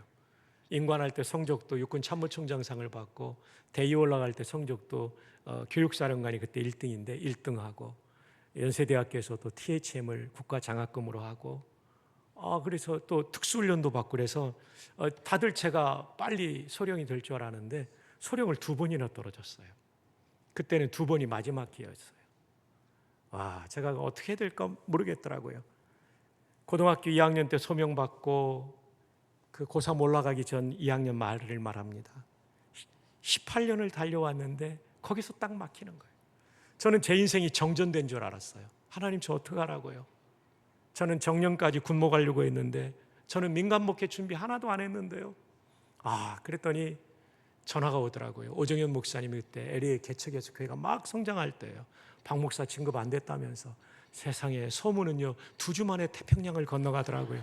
진짜 빠르더라고요. 그래가지고 형님, 진짜 하나님 어떻게 하시는지 모르겠어요. 하나님 막으시는 것 같다. 내가 지금 개척했는데 네가 와서 도와주면 좋겠다. 그래서 이제 제대하려고 육군본부에 전역 지원, 제대 지원서를 냈더니, 목사님은 10년 차까지 했고 군에서 장학금 받아서 석사과정을 연세대에서 했기 때문에 2년 곱하기 2년 4년을 앞으로 더 해야 됩니다. 그래가지고 미국에 전화했더니 그 돈 우리 교회가 낼 테니까 빨리 나와라. 지금 급하다. 그래서 다시 연락했더니 이것은 돈 낸다고 되는 게 아니라 시간까지 채워야 됩니다. 그래서 했더니 또 오정현 목사님이 국방부 아는 사람 다 동원해서 했는데 이거는 될 수 없다고, 그래서 그러냐고. 근데 이제 제가 부산에 있을 때인데, 부산에 있는 부대에 있을 때인데, 우리 국군병원장, 부산병원장이 대령이신데 아주 신실한 장로님이셨어요. 장로님이 창조과학 특강을 잘 하셨는데 주일 저녁에 창조과학 특강 마친 다음에 병사들 다 이제 보내고 군목실에서 같이 얘기했죠. 장로님, 제가 이러이러해서 나가야 되는데 지금 4년이 묶여 있는데 빨리 나갈 길이 없습니까? 그랬더니 장로님이 고개를 딱 숙이고 있다가 한 두 가지가 있겠네요. 저는 진짜 좋은 제안인 줄 알았어요. 뭐죠, 장로님? 첫 번째는 김포 가서 비행기 타고 타령하는 것입니다. 장로님, 창군 이래 군목이 타령한 일은 없습니다. 두 번째는 뭐죠? 이건 좀 더 힘든데 파렴치한 범죄를 저지르면 육군교도소에 들어가서 6개월 있다가 빨리 나갈 수 있습니다. 4년까지 안 걸립니다. 근데 계급은 이등병으로 강등될 것이며 퇴직금 없습니다. 제가 이 장로님 하는 얘기를 듣고 보니까 기가 막혀요. 가만히 한 번 더 생각해 보니까 장로님이 우회적으로 말한 거예요. 목사님, 유니폼을 입은 군목이면 군의 법을 지켜야 되지 않겠습니까? 장로님 알겠습니다 하고 열심히 일하는데 어떤 분의 추천으로 제가 소령으로 진급을 그 이듬해 하게 됩니다. 그리고 14년을 채우고 나가서 이제 미국으로 가는데 오정현 목사님께 지금도 필요합니까? 그랬더니 지금 더 필요하다. 빨리 와라 그래가지고 읽고 왔어요. 목사님이 참 많이 사랑해 주셨어요. 가자마자 제가 수석부 목사가 됐고요. 이민 목회 경험이 하나도 없고 미국 생활 경험도 없는데, 그리고 본인이 타던 승용차를 저한테 물려주셨어요. 차를 바꿀 때가 됐는데 고맙죠. 우리 목사님도 아시지만 차가 두 대가 필요합니다. 하나는 목회용으로 목사가 쓰는 거고, 하나는 거기는 대중교통이 발달이 안 돼 있어서 아이들 학교 장 보는 거, 사모, 제 아내용으로 필요한 거예요. 저는 이제 목사님 주신 걸 타는데 제 아내는 조정희 목사님, 우리 후배 그 포드 에스코트라고 우리말로 하면 프라이드급 되는 차를 빌려줬어요. 저희 처음 왔다고. 근데 제가 어느 날 교회에 있는데 전화가 온 거예요. 여보, 큰일 났어. 조정희 목사님 차가 없어졌어. 제가 달려가 보니까요, 이 보도블록에 15분 이상 세우면 안 된다는 게 써 있잖아요, 목사님. 거기 세우는 거예요. 미국은요 15분 이상 세우면 안 되는, 15분 딱 차면 어디서 오는지 하여튼 이 견인차 토잉카가 달려와가지고 끌고 갑니다. 그래서 수소문에서 갔더니 그 차고지 거라지라가 있어요. 갔더니 이 벌금을 내야 이걸 가져갈 수 있다는 거예요. 이 주차 벌금이 $127였어요. 그때 저희 한 달 생활비가 $500인데 이 아내가 5분의 1이 나가니까 굉장히 힘들어하더라고요. 걱정하지 마, 우리 긴축해서 하면 된다고. 근데 저녁에 들어왔더니 더 얼굴이 어두워져 있는 거예요. 무슨 일이 있었냐니까 드디어 기다리던 우리 차가 나와서 좋았고, 그런데 허리가 아파서 집사님 병원에 치료받으러 가는데 이 차가 새 차라 너무 잘 달려서 이제 과속으로 걸렸다는 것입니다. 그 오토바이 타고 가는 경찰이 잡은 거예요. 사이드카 타면서. $97. 하루에 벌금이 $224니까 주부가 너무 힘들어하는 거예요. 이 순간 하나님께서 제 마음에 감동을 주셨어요. 네 아내가 오기 싫어했는데 네가 가자고 그래 데려왔잖아. 위로하라. 그래서 제가 그 생각이 갑자기 나더라고요. 여보, 우리가 뭐든지 배우려면 수업료 내야 되는데 우리 미국 생활 배우는 수업료 낸 셈 칩시다. 제가 웃으면서 딱 말하니까 얼굴이 환해지더라고요. 그래서 잘 넘어갔어요. 근데 2주 후에는 제가 걸렸어요. 그때 제가 담임 목사님 불러주신 것이 너무 고마워가지고요, 새벽 4시에 일어나서 샤워하고 4시 반에 집에서 나가면 4시 45분이면 교회 본당에 가서 새벽기도 준비하고, 그리고 업무를 다 마치고 11시쯤 제가 퇴근했습니다. 4시 반, 11시. 어느 날은 너무나 피곤해가지고, 그때 제가 40대인데요 이 눈에 모래알이 들어간 같은 느낌이 들더라고요. 도저히 안 되겠다. 그래서 교회에서 NIM에서 나와서 5번 프레이 타고 올라가고 91번인가요? 이 서쪽으로 가다가 저희 동네에서 쭉 빠져나오는데, 고속도로에서 빠져나오는 엑시시라고 하는데 이 신호등이 노란불로 바뀌더라고요. 분명히 서야 되거든요, 법으로는, 교통법규로는. 근데 이 밤 11시 15분쯤이었을 거예요. 누가 있을까? 너무 피곤하다, 빨리 가자. 샥 지나오는데 갑자기 뒤에서 서치라이트가 쫙, 경찰이 그 자리에 있었습니다. 나중에 남가주 사랑교회 장로님께 여쭤보니까, 목사님, 미국 경찰은 보통 때는 경광등을 안 켭니다. 일이 있을 때만 켜니까 뒤에 오는 차가 다 경찰차라고 생각해야 걸리지 않습니다. 그 다음부터 안 걸리게 됐는데 어쨌든 차를 세우라고 그러더라고요. 방송에 나와요. 딱 세웠어요. 두근거리는 마음으로 핸들을 잡고 있었어요. 그리고 키가 막 이렇게 190cm 되는 백인 경찰이 완전 그 근육, 머슬을 가진 경찰이 권총에 손을 딱 잡고 있더라고요. 이때 후배들의 말이 생각났어요. 형님, 경찰이 봤을 때 운전면허증 꺼내겠다고 안으로 호주머니에 손을 넣으면 총알 날아옵니다. 권총 꺼내는 줄 알고 핸들을 꼭 잡고 있어야 됩니다. 그 순간 또 그 생각이 나더라고요. 약간 떨면서 핸들을 잡고 있었더니 경찰이 와서 창문 내리더니 뭐 하는 사람이 패스터라고 면허증 달려줘서 왜 이렇게 됐냐고 그래서 내 새벽부터 와서 이 밤늦게까지 피곤해서 그렇다고. 또 미국 경찰들은 양복 입고 타이맨 사람 좀 봐주는 게 있거든요. 좀 잘 봐달라고 그랬는데 고개를 끄덕여서 저는 봐준 줄 알았어요. 근데 이분이 끄는 벌금이 무려 $280였어요. 와. 게다가 이 신호 위반은 대형 사고로 이어지기 때문에 벌점이 30점이에요. 벌점이 60점인가 되면 면허 정지, 서스펜션을 먹어요. 그래서 이 벌점을 없애기 위해서는 8시간 교육을 받아야 돼요. 그 교육비가 제격의 $50. 저는 하루에 총 $330의 벌금을 먹은 것이었습니다. 너무 기분 나빴어요. 고개는 끄덕였는데 왜 안 깎아졌냐 이거죠. 그리고 이 상식이 미국 온 지 얼마 안 됐기 때문에 이 신호 위반이 이렇게 크다는 게 이해가 안 된 거예요. $100면 이해가 되게 $280라니. 우와, 너무 화가 나가지고 언짢은 마음으로 집에 들어갔더니 아내가 왜 그러냐고 그래요. 여보, 나 이렇게 됐다고. 나는 당신보다 더 많이 먹었다고. 이게 총 $330짜리라고. 그랬더니 웃으면서 아이고, 우리는 그것까지 닮았네 하면서 우리 미국 생활 배우는 수업연행 쌤 칩시다. 함께 웃어넘길 수 있었습니다. 그달 저희의 총 벌금은 $554. 생활비를 넘어서는 것이었어요. 그러나 행복했던 것은 배려했기 때문이죠. 최근에 부부싸움 하신 분들 배려하시기를 바랍니다. 집에 갈 때 꼭 배려하십시오. 서로 배려하고 상대방의 입장에서 말하고 행동하면 가정에 행복이 찾아올 줄 믿습니다. 나오미와 룻의 인생 역전은 하나님을 닮은 배려에 대한 은총이다. 아멘입니까? 그래서 이렇게 말하죠. 룻기 4장 13절 다 함께요. 시작. 이에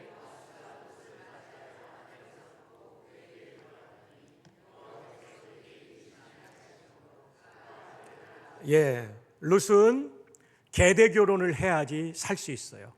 고대에 남편이 죽고 나면 여성들의 일자리가 거의 없기 때문에 형제나 친척, 남편의 형제나 친척 중에서 이 여인과 함께 살며 이 여인의 사회보장 제도를 만들어주는 거죠. 그래서 보아스라는 신실한 사람을 만나서 이제 아내가 되고 그리고 아이까지 가지게 되었어요. 그리고 아들을 낳았습니다. 자, 이 고엘도 정말 잘 살려주셔서 감사합니다. 자, 함께 읽어요. 시작. 여인들이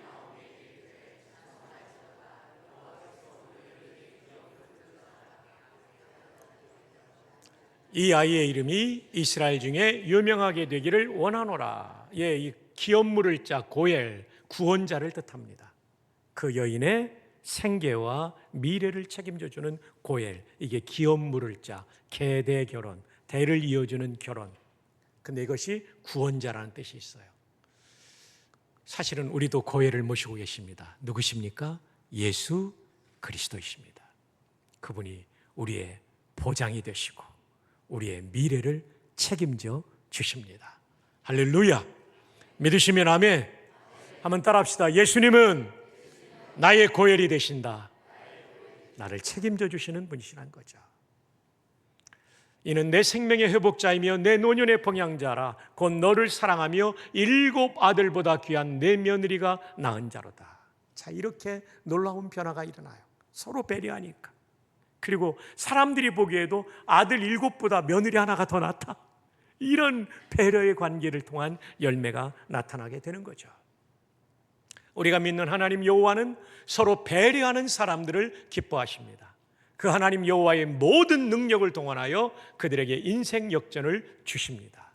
그렇다면 여호와 하나님은 어떤 분이실까요? 지난번에 제가 소개했는지 모르겠습니다. 여호와 이야, 히브리어를 잘 살려주셔서 다시 한번 우리 부목사님들께 박수로 한번 격려합시다. 할렐루야, 너무 잘했습니다. 예, 점이 하나 빠지긴 했는데 그 정도면 훌륭합니다. 자, 여호와, 우리가 많이 듣는 단어죠. 이 뜻, 지난번 제가 작년에 전해졌는지 모르지만 이거 기말고사 낸다고 그랬는데 여러분 다 기억하고 계십니까? 예, 뜻이 기억나십니까? 예, 그들은 아무 말도 하지 않았다. 예, 괜찮아요. 지금부터 기억하시면 좋은데요. 5개의 뜻이 있어요. 첫 번째, 이스라엘 하나님의 고유한 이름. 엘로힘이라는 이 하나님의 이름은 우리말로 하나님으로 번역되고 한데 이것은 이방신을 가리킬 때도 엘로힘을 씁니다. 근데 여호와는 우리가 믿는 하나님께 쓰는 고유한 이름, 프라포네임입니다. 두 번째로는 생명을 주시는 분. 정말 이 나오미와 루세 가정이 생명을 다 잃어버렸잖아요. 근데 여기에 살 길을 열어주시는 분, 생명을 주시는 분, 라이프 기버의 하나님, 또 창조자이시죠. 세 번째, 절대적이세요. 우리는 아무리 강한 사람도 상대적입니다. 나보다 약자 앞에서 강자 같지만 나보다 강자 앞에서는 여지없이 약자예요. 근데 하나님은 누구에게도 약자가 아닌 절대적이신 분, 절대 강자이신 The Absolute One이 되시죠. 네 번째로는 자기 모순과 변함이 없이 영원히 사시는 분, Ever Living의 하나님.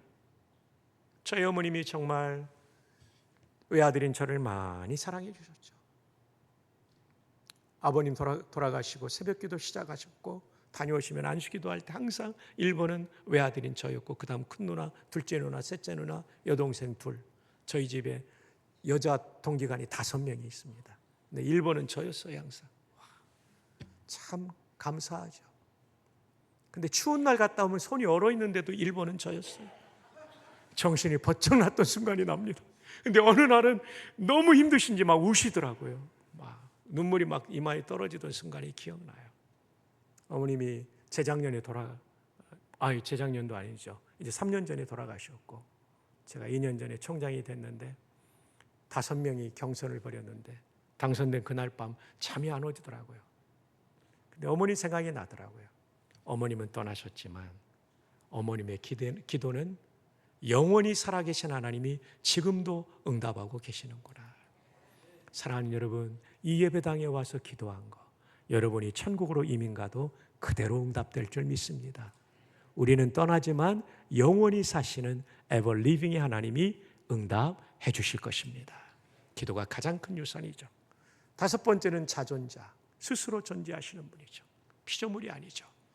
자, 지난번에도 그랬지만 1번에서 5번을 다 기억하기보다는 2, 3, 4번을 기억하면 좋겠어요. 여러분의 신앙생활에 실제적으로 도움이 되니까. 그래서 시험은 안 치지만 제가 여호와하면 2번을, 또 여호와하면 3번을, 또 여호와하면 4번을 외쳐주시는 거예요.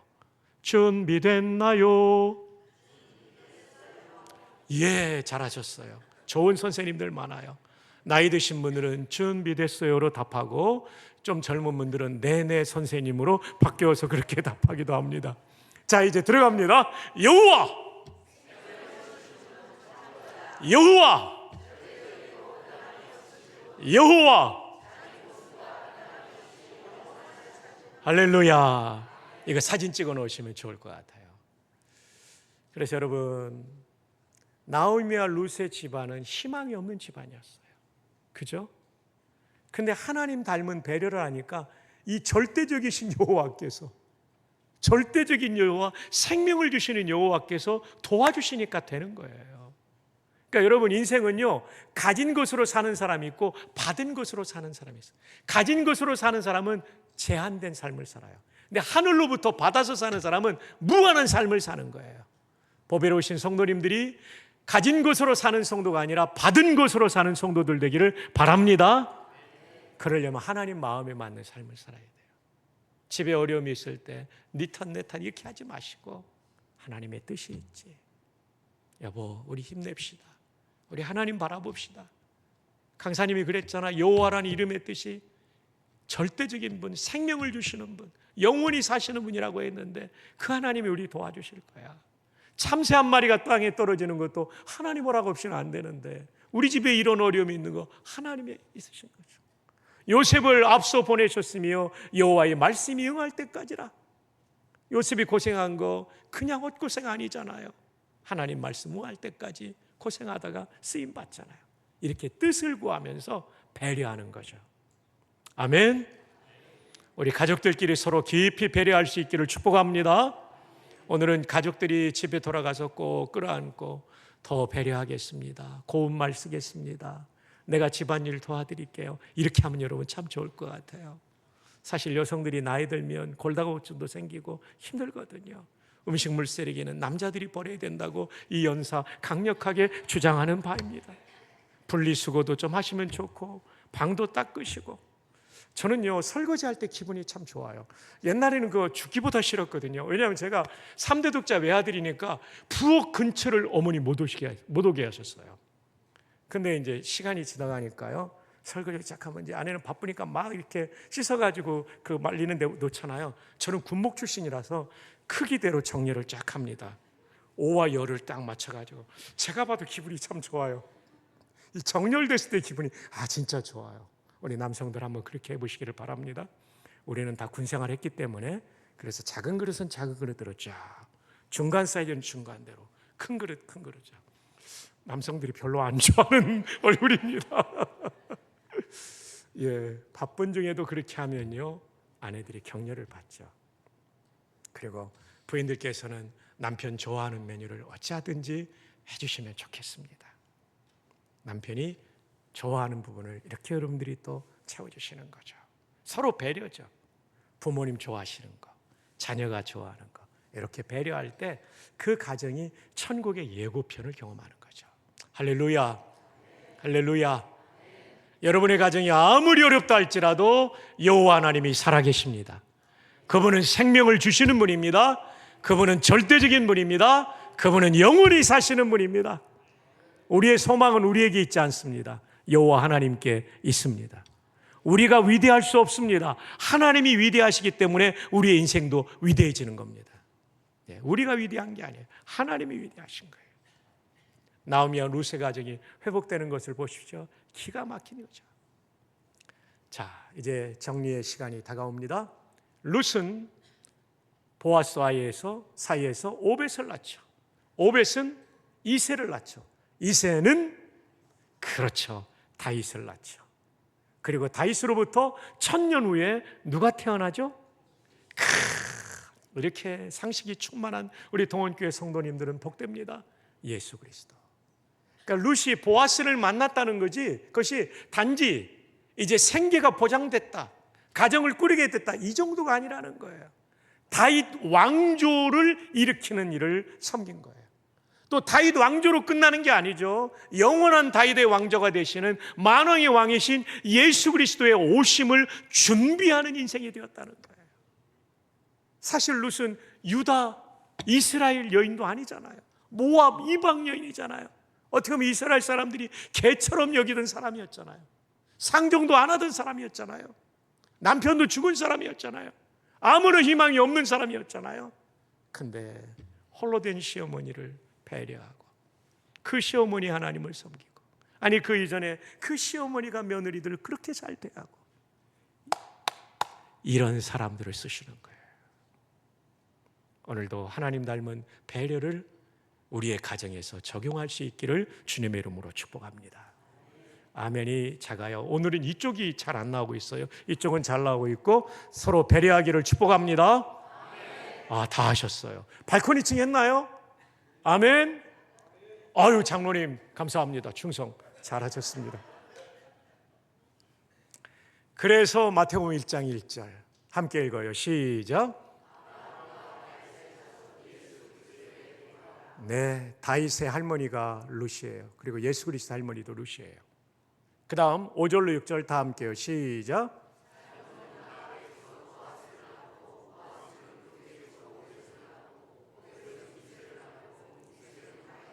네, 살몬이라는 정탐꾼이 라합에게서 보아스를 낳아요. 라합도 배려죠. 하나님에 대한 믿음 때문에, 소문으로 들은 하나님에 대한 믿음 때문에 정탐꾼을 살리죠. 그 라합이 보아스를 낳아요. 그리고 보아스는 룻에게서 오벳을 낳고, 그리고 다윗 왕을 낳게 되는 거죠. 자, 여러분 다시 말씀드려요. 룻의 인생은 하나님 닮은 성품으로 살았다는 거죠. 그것이 한 개인의 인생에 살만하게 되었다는 것으로 끝나지 않고 하나님 나라 역사의 한 편을, 아주 중요한 한 축선을 감당하는 거죠. 그러니까 여러분과 제가 하나님 닮은 성품으로 살면 여러분 개인의 삶만 좋아지는 것이 아니라 오고 오는 세대에 하나님의 역사를 익히는 중요한 한 역할을 감당하게 될 것입니다. 아멘. 아멘. 자, 이 시간 옆에 있는 분, 남자는 남자끼리, 여자는 여자끼리 꼭 한번 안아주면서 축복합시다. 그대를 배려합니다. 시작. 그대를 배려합니다. 예, 그대를 배려. 부부는 괜찮아요. 안아주셔도 됩니다. 네, 이게 배려가 그렇게 중요한 거예요. 그렇게 중요해요. 부부싸움하고 한 달 동안 말하지 않은 분도 계실 수 있는데 배려함으로 풀어버리시기를 바랍니다. 그 하나님 기뻐하지 않습니다. 하나님은요, 공동체적인 삼위일체 하나님이 함께 의논해서 인간을 창조하시잖아요. 그래서 함께 소통하고 대화하는 것이죠. 자, 이제 결론입니다. 오늘은 좀 빨리 끝날 줄 알았는데 오늘도 이렇게 좀 시간이 늦어졌습니다. 근데 제가 그랬잖아요. 세옹제마가 남기지 마로 읽혀졌던 것처럼 남기지 않고 다 하고 가도록 하겠습니다. 자, 상호 배려와 인생 역전. 여러분, 이 문장은 제가 군목으로 있을 때 이필섭 장로님한테 들은 얘기예요. 이필섭 장로님이 누구냐면 합참의장을 지낸 장군이 있어요. 별내. 근데 이분이 현역 시절에 성경을 백독한 장로님이에요. 지금도 이 광장동에 삽니다. 이 광장 아파트에 사십니다. 얼마 전에 권사님 세상 떠나셨는데 제가 전화를 드렸더니, 목사님 그래도 제가 아내를 돌볼 수 없을 만큼 건강이 무너지기 전에 아내를 보낼 수 있어 감사합니다. 참 훌륭한 인격자세요. 제가 이제 소령을 달고 전방 25사단 군종참모, 소령 목사님은 이제 사단을 맡으면 군종참모라고 하는데요. 이제 안보 강연이 있어서 이제 장로님을 모셨어요. 그랬더니 이분이 오셔서 참 너무 감동을 주셨어요. 최근에 이제 합참의장을 마쳤기 때문에 한반도를 주변으로 한 러시아, 북한, 중국, 일본의 상황들 쭉 설명을 해주더라고요. 우리의 군사력. 그 다음에 마지막 이 문장 했어요. 여러분, 근데 가장 중요한 건 배려입니다. 윗사람이 아랫사람 배려해야 아랫사람이 윗사람 따라 목숨 걸 수 있고, 그래야 나라를 지킬 수 있고, 동기들끼리도 서로 배려해야 됩니다 하면서 이 문장을 영어로 암송하시더라고요. 다른 사람에 대한 당신의 배려, 그것은 당신의 위대함을 잴 수 있는 척도입니다. 우리는 위대한 사람들은 목에 힘주는 사람으로 아는데, 계급 높은 사람으로 아는데 그런 사람이 아닙니다. 배려하는 사람이 진짜 위대한 사람입니다. 와, 별 넷을 달고 있다가 며칠 전에 제대한 분이 얘기하니까 진짜 그 감동이 되더라고요. 근데 제가 이 얘기를 그분이 이렇게 살았다는 것을 제가 알거든요. 제가 대회 달고 얼마 안 되었을 때 국방대학원 부목사를 했어요. 그때 소령 달고 국방대학원에 공부하러 온, 석사과정 공부하러 온 박철동 소령이라고 있었는데, 이분이 이필섭 장로님이 육군사관학교 학교장 할 때 별셋일 때 전속부관이었어요. 그러니까 이분의 삶을 다 아는 거죠. 늘 따라다니니까. 어느 날 별셋 장군들이 육군사관학교 태능 그 화랑대에 모여서 회의를 하다가 점심 식사가 됐는데, 삼성 장군 중에도 가장 그 고위 삼성 장군들이 한 테이블에서 식사를 하는데, 그 원탁 밑에서 손가락 2마디 되는 바퀴벌레가 나온 거예요. 근데 다행히 다른 사람 안 보고 이필섭 장로님 보고 손으로 탁 덮은 거예요. 근데 옆에 서서 있던 이 박철동 소령도 본 거죠. 근데 이분이 쫙 해가지고 밑으로 딱 떨어뜨리고 단화로 딱 밟아버리더래요. 근데 이게 이제 박철동 집사님은 긴장이 된 거죠. 이제 주임 원사는 혼나겠다, 아니면 보직해임 되겠다, 이 생각을 했는데 주임 원사한테도 얘기를 했대요. 이분이 이제 완전히 떨고 있는 거죠. 옛날이니까. 옛날에 얼마나 더 엄격했습니까? 근데 하루가 지나도 안 불러요. 학교장이. 이틀이 지나도 안 불러요. 일주일 지나도 안 부르니까 주임 원사는 더 겁나는 거예요. 이게 진짜 큰일이 벌어지겠구나. 그래서 이제 학교장을 찾아온 거예요. 학교장님, 제가 정말 학교장님의 명예를 떨어뜨리고 육사의 명예를 떨어뜨리는 잘못을 저질렀습니다. 어떤 처벌도 감수하겠습니다. 그랬더니 나오시더니 한 번은 그럴 수 있네. 다음에는 그렇지 않도록 하게 모든 것을 불문에 붙이겠네. 와, 이 박철동 소령이요 감동을 받았대요. 자기가 모셨던 지휘관 가운데 그런 일이 있으면 일벌백계를 하는데 이 믿음의 장군, 성경을 백독한 장군은 그렇게 대하더래요. 그러니까 저 문장이요 그분이 그냥 외운 게 아니고 삶으로 외운 것 같아요. 사랑하는 여러분, 우리 서로 배려합시다. 배려하는 사람이 위대한 사람입니다. 하나님도 배려하시는 분이에요. 그래서 교회 와서 목에 힘주는 사람은 배려하는 사람 아니죠. 우리 모두 목이 부드럽고 인사도 잘하고 환대하고 웃어주고, 제가 밥 한 번 더 살게요. 우리 청년들 보면 뭐 먹고 싶니? 햄버거 사줄까? 피자 사줄까? 치킨 사줄까? 아멘이 한 분도 없어요. 스타벅스 갈까? 네, 여기 있는 분들 몇 분인지 몰라도 목사님 제가 보내드리도록 할게요. 스타벅스 한 잔씩 드실 수 있도록. 한 20잔 하면 되겠죠? 준비하겠습니다. 그래서 여러분, 상호 배려, 이게 정말 중요하다는 겁니다. 자, 모든 희망이 사라진 가정에 찾아온 인생 역전은 탓하지 않고 배려할 때 주어진 것입니다. 그러면 하나님의 뜻이 우리 가정에 이루어지고 우리 교회에 이루어집니다.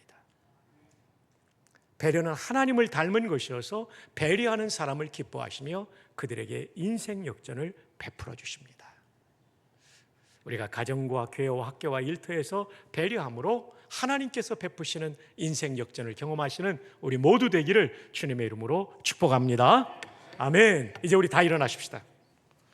여러분, 집회 마지막 날인데 여러분 옆에 있는 분, 뒤에 있는 분 이렇게 움직이면서라도 한번 이렇게 크게 한번 안아주세요.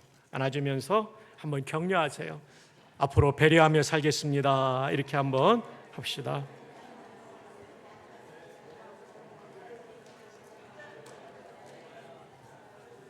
네, 우리 장로님들이 가신 너무나 아름답습니다. 우리 권사님들, 안수 집사님들도 해주시고요. 담임 목사님, 젊은이들 좀 다 안아주셔요. 담임 목사님 좀 부탁드립니다. 젊은이들 좀 안아주세요. 너무 감사합니다.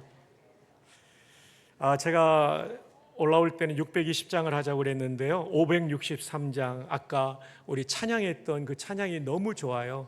예수 사랑하심을 성경에서 배웠네. 우리들은 약하나 예수 관세 많도다. 날 사랑하심 대신에 널 사랑하심으로 우리 계속 후렴은 옆에 분, 뒤에 분을 축복하도록 하겠습니다. 나를 사랑하시고 이렇게 내가 연약할수록 더욱 귀히 여기사, 하나님이 그렇게 배려한 것처럼 연약한 박성규가 1년 안 나올 때 연약한 저를 더욱 귀히 여기셨던 선생님 때문에 제가 있다고 그랬잖아요. 연약한 지체들을 더욱 돌보는 마음으로 후렴은 전부 널 사랑하심입니다. 준비됐나요? 감사합니다. 우리 손을 이렇게 들고요.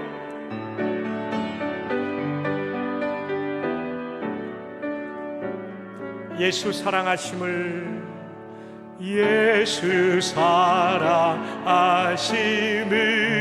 성경에서 배웠네. 우리들은 약하나 예수 권세 많도. 널 사랑하심, 널 사랑하심, 오 널 사랑하심, 널 사랑하심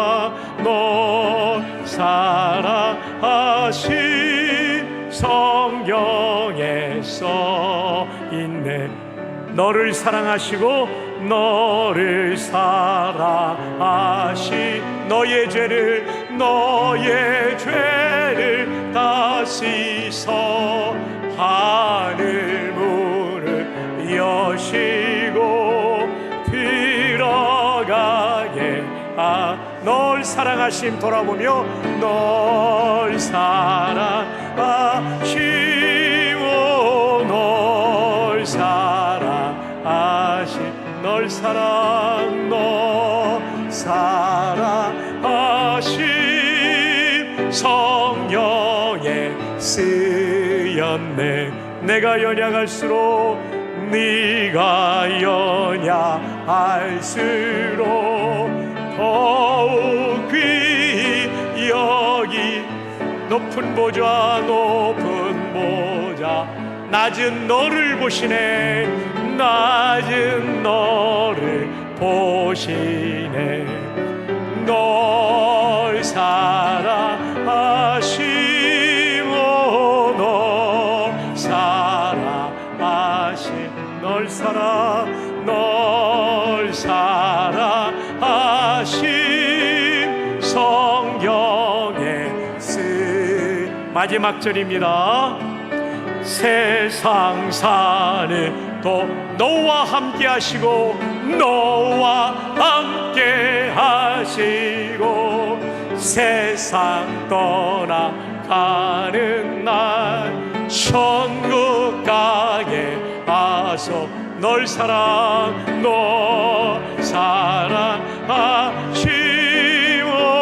너 사랑하시 널 사랑하시 성경에 쓰였네.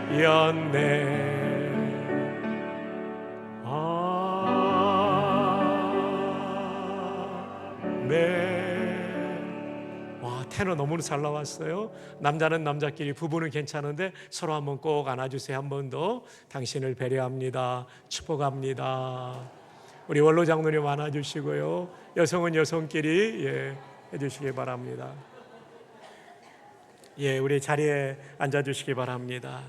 아유, 너무나 아름답습니다. 심우 장로님께서 형님, 원로 장로님 허그해 주시고 오늘은 제가 한번 기도하고 마치도록 하겠습니다.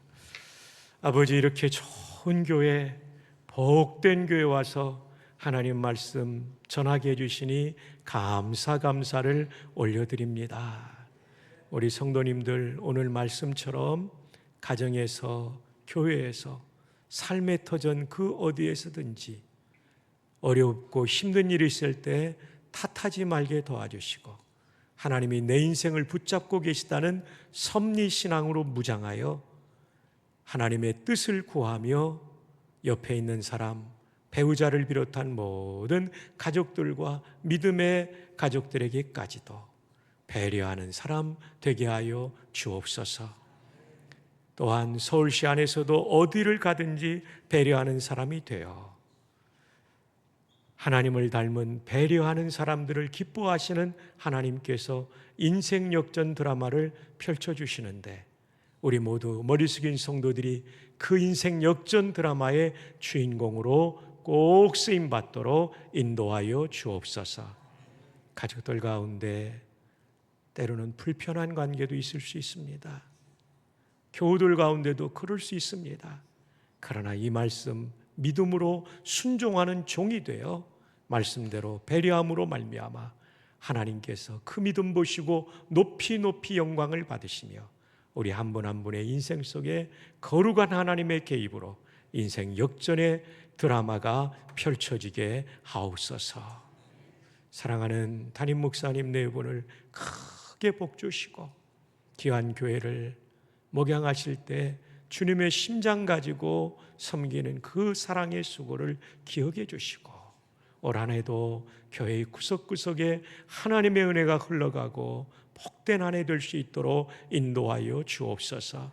앞장서 헌신하시는 우리 장로님들의 그 노고를 꼭 기억해 주시고 생업을 하며 교회를 돌볼 때에 때로는 고단하고 힘들지라도 여호와께서 주시는 힘으로 말미암아 독수리 날개치며 올라간 같은 새 힘을 얻게 하여 주시옵소서. 오 주님, 우리 부목사님들, 전도사님들은 한국교회 미래 지도자들입니다. 이분들이 건강하게 성장해 가야 한국교회 미래가 있사오니 온 교회가 이분들을 격려하며 기도하며 응원하면서 또 이분들은 최선을 다하여 준비하여 다음 세대 한국교회를 놀랍게 부흥시키는 부흥의 리더들이 되게 하여 주옵소서. 연로하신 부모님들을 축복합니다. 대한민국이 오늘 이만큼 산 것 하나님의 은혜고 이 어른들의 희생이 있었습니다. 6.25 전란 속에서 이 나라가 이만큼 일어선 것 하나님의 은혜고 우리 부모님 세대의 희생입니다. 위로하여 주시고 노후가 복되게 하시고 자손만대가 하나님을 경외하는 믿음의 명문 가문들이 되게 하여 주시옵소서. 중장년의 무거운 짐을 아시는 주여, 이 어려운 때에 이 시대적 위기 속에서도 잘 감당할 수 있도록 하나님 고센 땅에 이스라엘 백성을 보호하셨듯이 보호하여 주시옵소서. 주여, 우리 다음 세대 청년들과 어린이까지 기억하여 주시고 이들이 잘 자라나서 대한민국과 세계를 살리는 리더들이 되게 하여 주옵소서. 대한민국이 많이 어렵습니다. 불쌍히 여겨 주옵소서. 하나님의 뜻만이 대한민국을 이끌어 주옵소서. 저희들의 기도로 6.25 전쟁 중에서 대한민국이 자유민주주의 체계를 지켜 오늘의 번영을 이룬 것처럼 저희들의 기도가 이 위기 가운데도 대한민국을 꼭 지키도록 식사 때마다 모일 때마다 나라를 위해 기도하는 일을 쉬지 않도록 은혜를 베풀어 주옵소서. 이 시간 몸이 아픈 분들은 아픈 곳에 손을 대어 주시기를 바랍니다. 걸어가신 주님, 생명을 주시는 여호와여, 이 시간 아픈 곳에 손을 얹고 기도하오니 머리의 모든 아픔이 떠나가게 하여 주시옵소서. 목과 가슴의 아픔도 치료하여 주옵소서. 배와 다리의 아픔도 팔의 아픔도 치료하여 주시옵소서. 암덩어리도 녹아지게 하여 주시옵소서. 아버지여, 고치지 못했던 병들이 주 예수 그리스도의 보혈의 능력으로 치료받게 하여 주시옵소서. 마음의 불안과 마음의 우울과 마음의 열등감, 불면증 모두 치료해 주셔서 하나님 안에 있는 자유를 누리고 평안을 누릴 수 있도록 도와 주시옵소서. 예수님의 권능으로 치료해 주실 줄로 믿습니다. 오늘도 우리와 함께 하시며 다시 오셔서 우리를 온전히 구원하실, 다시 오실 예수님의 이름으로 기도합니다. 아멘.